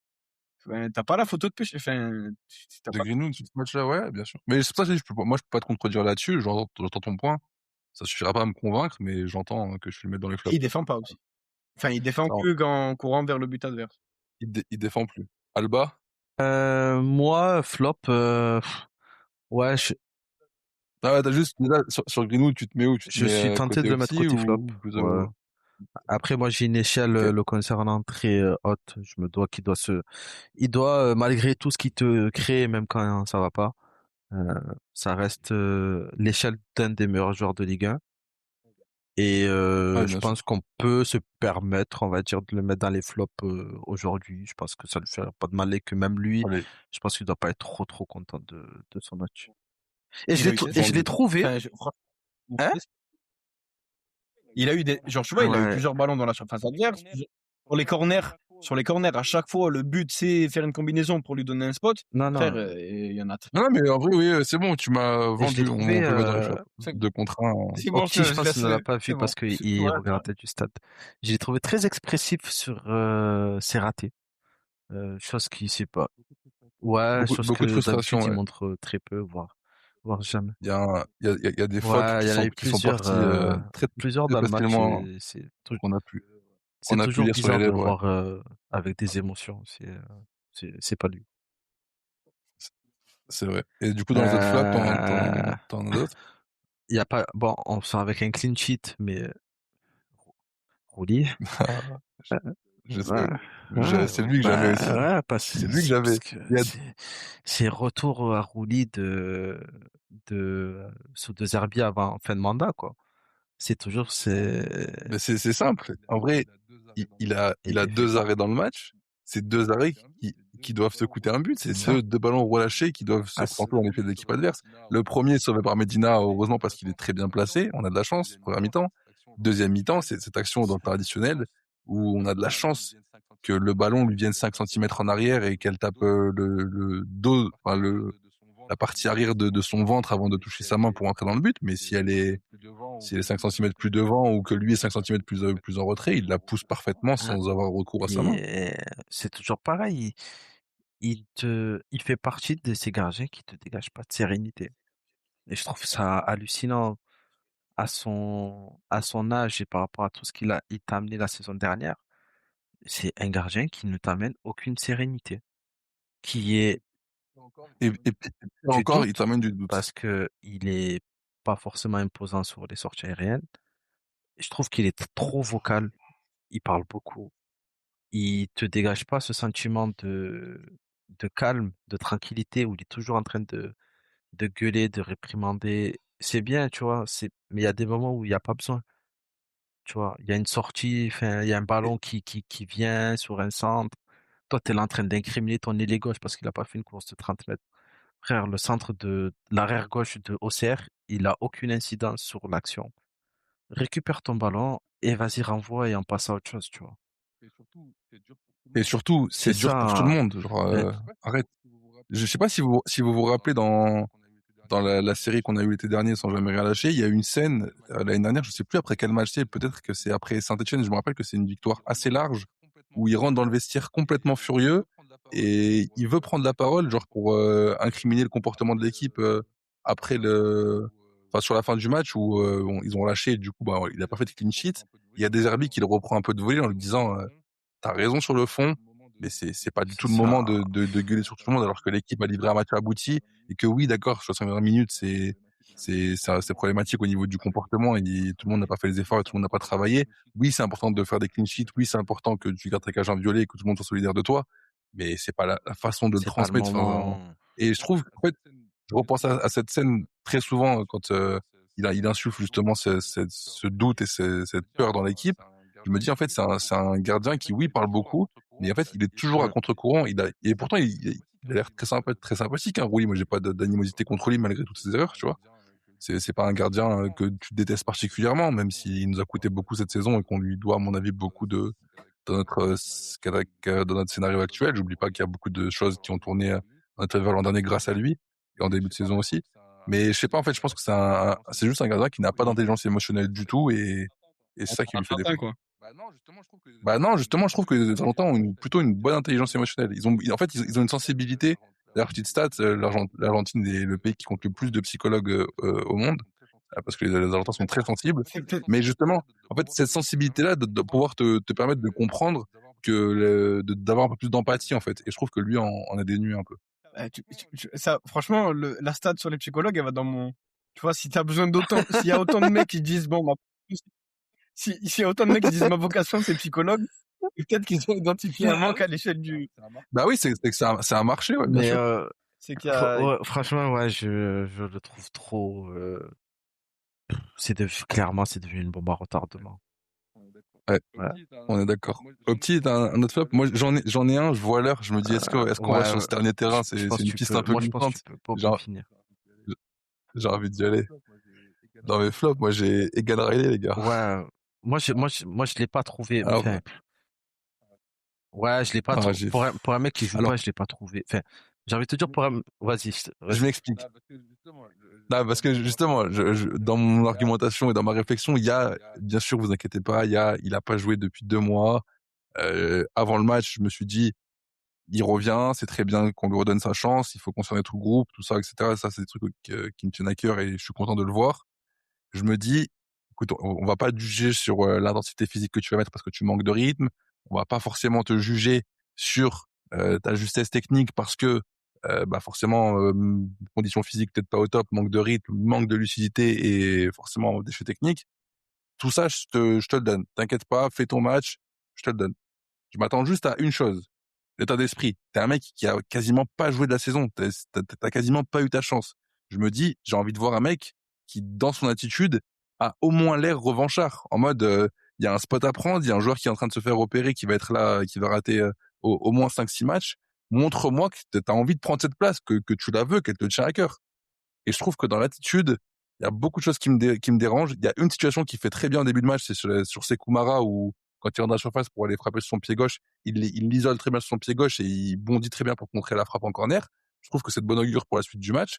Mais après, quand tu regardes, Sekoumara, globalement, on disait qu'il a fait un bon match. Bah ouais, c'est parce qu'il a globalement traîné, il a gagné tous ses duels face à Egan Riley ou presque.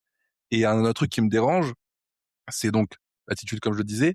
Même avec ballon, il a une tendance à se mettre 5 mètres. Vous savez, quand on est en face avec ballon, ton défense centrale, et ben là, il le fait tout le temps, il décroche un petit peu du bloc parce que c'est toujours la solution de soutien pour faire circuler la balle. Donc c'est normal qu'il soit plus en retrait de tout le monde. Mais je trouve que lui, il a 5 mètres ou 10 mètres de plus que ce qu'il devrait avoir. C'est-à-dire qu'il prend toujours ce filet de marge supplémentaire, ce filet de sécurité supplémentaire qui traduit un manque de courage, de la peur. Je sais pas ce que ça traduit exactement, mais c'est un sentiment qui est négatif. Donc ça, c'est un truc qui me dérange. Et ces choix, dans ces choix de passe, il y a très peu de prise de risque avec ballon. Pas de souci, tu reviens, tu veux juste te mettre en confiance, donc fais des choses simples. Mais c'est très lent dans les transmissions. Il y a toujours 2-3 touches de balle avant de lâcher, alors que des fois, pour faire recycler la possession, tu dois faire cette passe en une touche pour écarter sur ton latéral et juste permettre au bloc de pas avoir au bloc zéro, de pas avoir toute la latitude de se replacer tranquille. Ça, je trouve que c'est assez pénible. Et il y a 2-3 ballons qui sont envoyés quand même en 6 mètres ou dans les bras de Donovan Léon, tu vois, où il veut jouer long parce que j'imagine que c'est une consigne. Soit t'as pas les pieds pour ça, et je veux bien l'entendre, mais en fait, il y avait même pas d'appel, quoi. Donc, c'est juste une mauvaise lecture de sa part, c'est même pas un défaut technique. Donc, en gros, pour toutes ces raisons, et aussi parce que, dans ce contexte de Cette OM-là, on a fait 1h45 de débrief, bravo à nous. Mais il n'y a pas énormément de choses à dire et globalement, c'est plutôt un collectif en peine qu'on voit. Je trouve qu'il n'y a pas tant de top que ça, il n'y a pas tant de flop que ça. Donc forcément, tu as envie de mettre ce que tu peux et Gad je mets plus dans les moins ce soir que dans les moins plus. Ouais, Est-ce que je vous ai convaincu ou pas? Ouais. En fait, tu aurais pu l'avoir vraiment dans les flops parce qu'il y a une action, je sais pas, tu vois, celle où il a galéré un peu à reprendre le contrôle du ballon, alors que si Kumara il dort, il vient pas lui mettre la pression. Et je me dis que si c'est Kumara, il vient le faire chier, il y a moins que ça se passe mal. Et après, tous les autres trucs, la vérité, genre, tu l'as dit toi-même, 2 mois sans jouer, il peut pas donner avec ballon, tu vois. Genre, enfin, j'attends rien de sa part. Surtout que toute l'équipe a été comme ça. Le seul que je trouve qui ne se satisfait pas d'être un relais neutre, alors ça veut pas dire qu'il fait des bons matchs, c'est Kondogbia. C'est le seul dont j'ai l'impression que chaque ballon, il se dit, faut que je sais pas, faut que j'avance, faut qu'on avance, faut que le ballon avance. Le ballon avance. Alors, il y arrive pas tout le temps, mais c'est un truc qu'il avait même à Madrid, tu vois. Moi, à Madrid, j'avais trop aimé son match. Je sais que certains. Avec les à côté, oui. Avec les à côté. Mais c'était le mec qui, tout le temps, il se dit, faut que le ballon, il progresse. Genre, c'est vraiment, je me dis, s'il y en a un où je peux lui redonner un peu de jeunesse, c'est lui, je crois. Genre, vraiment. Bah, tu vois, c'est un bon parallèle parce que Kondogbia, son match, il est pas bon ce soir. Même dans le jeu long encore, il est encore pas bon, alors qu'il avait été très bon en Coupe de France contre Toulouse et très mauvais en Ligue 1 contre Toulouse.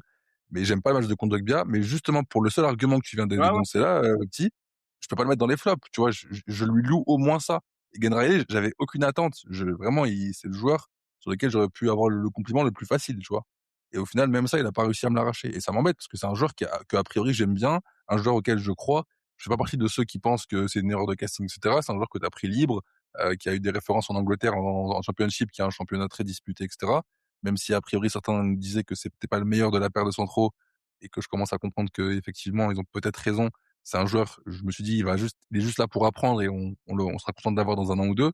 Je sais pas, dans l'état d'esprit, je le trouve vraiment très pâteau, très lourd, très mou, pas très tranchant. Ouais, trop dans le confort par rapport à sa situation. Moi, franchement, pour peut-être en finir, moi, je te rejoins à 1000%. Et comme tu dis, je pense pas que ça soit une erreur de casting. Et je pense, sincèrement, ça a été dans les clous, que l'OM aurait bien aimé le prêter, voir ce qu'il donne ailleurs pendant 6 mois, avec ou sans option d'achat, hein, mais le prêter ailleurs, en Ligue 1 notamment, pour voir ce que ça peut donner et s'il y a quelque chose à en tirer ou pas. Parce que je pense quand même que ça reste un prospect. Je sais pas à quelle échelle c'est un prospect, mais je pense que c'est un joueur qui a des qualités intrinsèques à développer. C'est pas du tout un produit fini, mais vraiment, vraiment pas, parce que, comme tu l'as bien dit, Younes, il y a quand même des trucs assez choquants dans son jeu. Mais je pense qu'il a été formé à la bonne école. Je pense que tu fais pas la saison qu'il a fait à Burnley par hasard et que c'est. Ouais, c'est 50 matchs quand même, la tu vois, Championship, genre 46. tu fais quand même beaucoup de matchs. Exactement. Burnley finit premier, largement premier, je crois. Avec 16 buts, ouais, 16 buts concédés, si je me trompe pas. Sous Scott Parker. Donc quand même, je pense qu'il y a quand même quelque chose à tirer. Mais c'est comme, enfin, à une échelle différente, tu vois.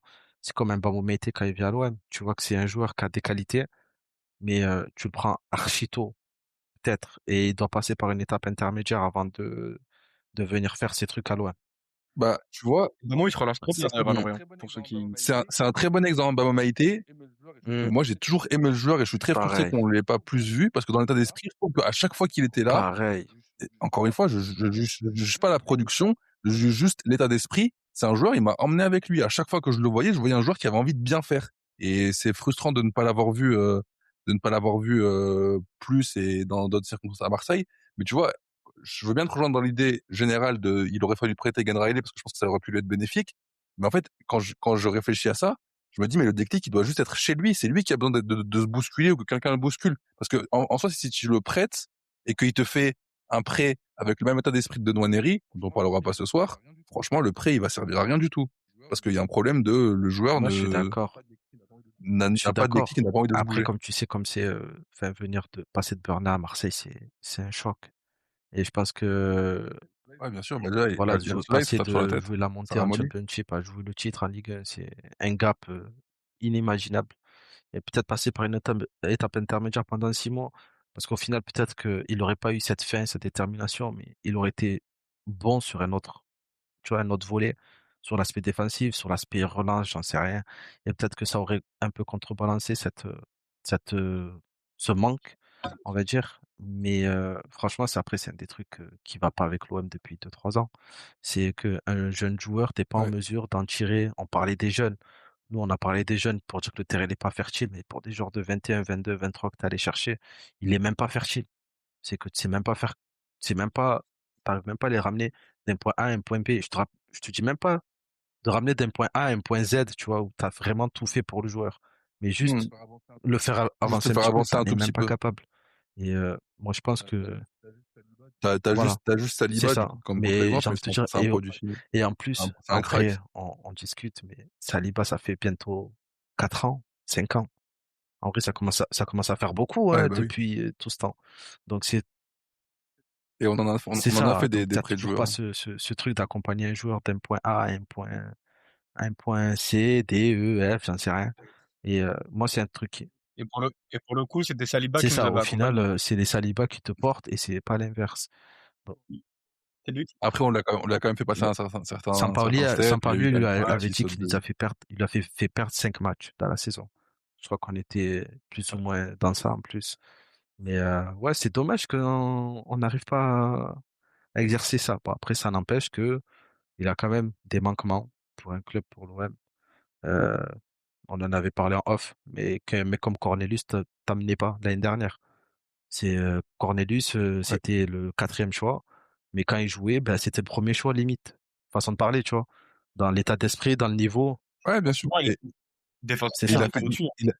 et il a fait des matchs bien sûr. pourris, tu vois, dans le rendu défensif ou avec le ballon. Mais en fait, l'état C'est ce qu'on d'esprit du attend d'un joueur joueur, de c'est l'OM. un joueur, bah, en fait, tu te dois dans une position où quand tu le critiques, surtout qu'en plus, vous me connaissez, je suis quand même assez clément globalement avec l'OM, avec le coach, avec les joueurs, etc. J'ai plutôt tendance à me ranger du côté des ceux qui trouvent des circonstances atténuantes. Je demande pas grand chose pour ça. Et Egan Riley, j'ai du mal à ne pas être Non, trop non. critique avec lui parce que son état d'esprit, il Je suis m'emmène pas, d'accord. quoi. Bah, on arrive à la fin de ce podcast, hein. On aura fait 1h45, c'est les standards RDS, sous le format, je dirais débrief chez vous, du coup. Juste rapidement sur la suite, c'est Lille la semaine prochaine. On se retrouvera après Lille avec retour du stade. On reprendra un petit peu les créneaux habituels en milieu de semaine. Avant ça, on a quoi? On a Lens Lorient demain. Est-ce qu'on a le droit d'espérer un petit peu de match qu'on met dans le Je- Hate je- Watch Lorient J'allais Lens? te dire oui. J'allais te dire Octi, oui, mais non, je j'ai sais, mais découvert que Pablo Pagis s'était suspendu 3 matchs pour wow, son rouge en je l'ai Coupe pas de appris. France. Pantaloni était pas content. Donc je pense qu'on part de un peu trop loin pour espérer quelque chose pour Lens Lorient. Parce- Bon, alors, Lens Lorient, c'était vraiment le bonus. Je l'ai mis par gourmandise parce que quand je regarde le classement, je vois 7 points. Je regarde un petit peu le calendrier, j'arrive à voir des points perdus ici et là. Je Pourquoi me dis pas? pourquoi pas. Si on arrive à faire 8 autres matchs à 1-0, s'il y a un papier, je le signe tout de suite. L'autre match qui va nous intéresser, c'est Rennes-Lille dimanche. Qu'est-ce qu'on se souhaite pour Rennes-Lille? Bon petit match nul. Dynamique actuelle, je crois que Rennes, je crois que c'est rouleau compresseur. Ouais, Rennes a gagné, mais Ah, Là, c'est le problème. C'est moi, le nul comptablement, c'est top. Si tu prends en je compte crois la que c'est rouleau dynamique, comme tu le dis, compresseur. Alba, j'ai presque envie de voir Lille gagner pour C'est le mettre meilleur scénario. un petit Mais coup de la tête à Rennes. l'Europa ouais, League, c'est jeudi. mais si Lille gagne, si Lille gagne, Tu les relances. je pense pas que tu perdras Ouais. contre eux. Je pense pas que tu perds contre eux, mais genre, ils sont quand même à 2 points potentiels de toi s'ils te battent chez toi. Je préfère le Ouais. nul. Le nul me va. Mais Lille, ils me plaisent plus quand ils viennent en mode, ils se voient trop beaux, ils peuvent avoir un Ouais, sens de ouais. décompression, que quand ils viennent sans rien pas parce qu'ils sont très mauvais et qu'ils livrent le match de leur vie et qu'ils se relancent justement contre Non, toi. s'il Plus doit la avoir un dimension gagnant, je suis physique, d'accord avec vous, faut que ça soit Lille. Mais le nul, franchement, plus la Non, mais dimension physique. Bon, ouais, je peux me ranger derrière le nul. Et après, bon, on a le classique, hein, on va pas y déroger. Celui-là, c'est le Havre-Lyon. Peu importe l'adversaire, peu importe la situation. Lyon, c'est forcément une hate watch assumée. Là, encore plus, forcément, on aimerait bien être troisième de manière nette et avec 3 points d'avance. 2 points d'avance, on ouais. signe quand même, j'imagine. Mais Lyon perd au Stade Océane. Lyon, ça perd. oui. Ah, mais Lyon, ça perd. Alors, Ça, Et ça, toi, je, en tout cas. ça, je te suis, Alba, parce que tu connais trop bien le football. Moi, j'avais vraiment Lyon ne gagne pas contre le Paris FC. Ouais. Ça, j'aurais mis ma main au feu. Au Stade Océane, je sais pas. Franchement, C'est vrai qu'il y a au moyen vu du Havre PSG que j'ai vu et que la dynamique de Lyon, parce que là ils perdent encore Humbert, donc tu t'en rajoutes un. Déjà qu'à Vigo ils jouent avec des joueurs qui font leur premier temps pro, donc ça n'a aucun sens. Ils enchaînent les matchs. Je vois turnover contre le Havre, des points volontairement ou pas laissés pour préparer Vigo et parce qu'ils ont pas tellement de choix. Ils ont plus de choix. En vrai, c'est le rêve, hein, on signe. Franchement, Alba, On signe. Alba a dit au Stade Océane. Au Stade Océane en Ligue 1 en 2026, ils battent Angers, ils font nul contre Monaco, Ah ils oui. battent Strasbourg, ils battent Toulouse, ils perdent contre Ouais. Paris 1-0. Donc franchement, continuez sur cette Et je bonne crois que petite lancée, mes l'année amis. dernière, ils sont pareils à domicile, hein. Ils te font des matchs, waouh. Ouais. Ouais. Le mythique maintien, c'est chez eux, non, qui se maintiennent à la dernière minute. Contre Strasbourg, Donc, ouais. Ouais, faites-nous rêver. Mais ouais, je trouve qu'on n'a pas assez parlé du Havre cette année. Vous savez, on a toujours des moments dans la saison où on met en avant le magnifique travail de Bodmer, de Digard, du peu de moyens qu'ils ont, etc. Ils n'ont pas eu de coup C'est d'éclat le moment. trop fort cette année. Donc je pense que là, c'est potentiellement dimanche. Ouais. Ouais, c'est pas mal ça. Et ben, on signe pour ça et on se quitte sur ça, du coup. Ouais. Oui, pardon, je disais retour du stade après OM Lille. OM Lille, Olivier Létang pousse pour que le match soit reporté. Alors, je sais pas à quand il veut le reporter. On verra du coup si naturellement il n'y a pas de match OM Lille. Je sais pas si on fera un retour du stade ou pas. On vous tiendra au courant de toute façon sur nos plateformes. Je vous souhaite à tous un très bon week-end de Hate Watch. Profitez bien. Et Chiant, il y a une Night Watch que t'as pas évoquée, c'est parce que tu penses qu'ils sont trop loin? Parce que, Non, parce qu'ils jouent pas. Ils jouent pas. Il joue pas ce week-end. Non, Ah, bah. parce que là, déjà, pour moi, que t'évoques Lens, déjà, c'est pour moi, déjà, c'est pour rien donner. Mais Monaco, frère, je les connais, les fans de Monaco, où ça fait 29 mois J'avoue que Monaco, c'est un peu la menace fantôme, Ouais, là. ouais. Alors, c'est une Hate que j'ai pas évoqué parce que je ne peux vraiment pas regarder un match de Monaco. Genre, il faut vraiment que le match soit à l'extérieur, type Rennes, un stade que j'aime bien, potentiel. Strasbourg, ça c'est sûr. Strasbourg, on clique à domicile. Au parc, même au parc, ça me fait pas rêver. Et, à Lyon, par contre, ça on signe. Mais c'est les seuls matchs de l'année où je peux regarder Monaco. C'est vraiment une équipe que je déteste regarder. Après, c'est Night Watch qu'on a les confier à... Personnellement, de mon côté, la plupart de ces watch-là, on va les confier à l'intelligence artificielle. Genre, on va pas s'en occuper nous-mêmes. On va les laisser à Flashcore. Mais franchement, frère, Monaco, je les connais, leur fin de saison où tu vas sur Flashcore et justement qu'il y a que du vert. Sur les... Et en plus, là, mais là, ils sont déjà dans le mode, hein, parce que la victoire au parc, là, qui tombe un peu qui tombe de nulle part, oui et non, mais vas-y, tu te dis, vas-y, c'est le 3e. Ah, vas-y, Paris vont mettre le curseur et histoire d'entériner, mais en fait, pas du tout. Donc, tu te dis, merde. Ouais. Mais pour le coup, alors, si ça gagne ce week-end, la machine est lancée. Parce que Monaco, ça reste Monaco. Il peut y avoir le stade de décompression ce week-end. S'il n'y a pas de stade de décompression, ça veut dire que c'est bon, la machine est lancée et ça va être tout droit jusqu'à la fin de saison. Ouais, j'ai pas envie justement, j'ai pas envie que la machine se lance avant qu'on les joue. Après, l'avantage, c'est qu'on va les jouer là-bas. Et je sais pas, genre Monaco, pour moi, c'est plus dangereux. Et je sais pas, là-bas. Ah non, bah non. C'est bizarre, mais parce que moi, j'ai peur de ce scénario là-bas. Et à domicile, on est sur une bonne série contre Monaco. Déjà, quand tu les joues l'année dernière, t'es au fond du trou là-bas. Et le match, il bascule. Ok, tu prends 3-0, mais c'est pas le 3-0 le plus contre RDZ. La vérité, Luis Enrique fait un raté de. Ah ouais, bien sûr, oui, bien sûr. Pour moi, genre, tu vois, c'est un match qui tourne sur un rien. Ouais, bien sûr, oui, je suis d'accord. Et voilà. Et ouais, bah écoutez, à voir. On se souhaite tous un bon week-end. Merci à tous encore une fois pour votre fidélité et on se retrouve avec Max après le match contre Lille et pour gérer des briefs chez vous après le match contre Lille aussi si le match a lieu le week-end prochain. Allez, ciao, ciao. Ciao, ciao les amis. Ciao, ciao.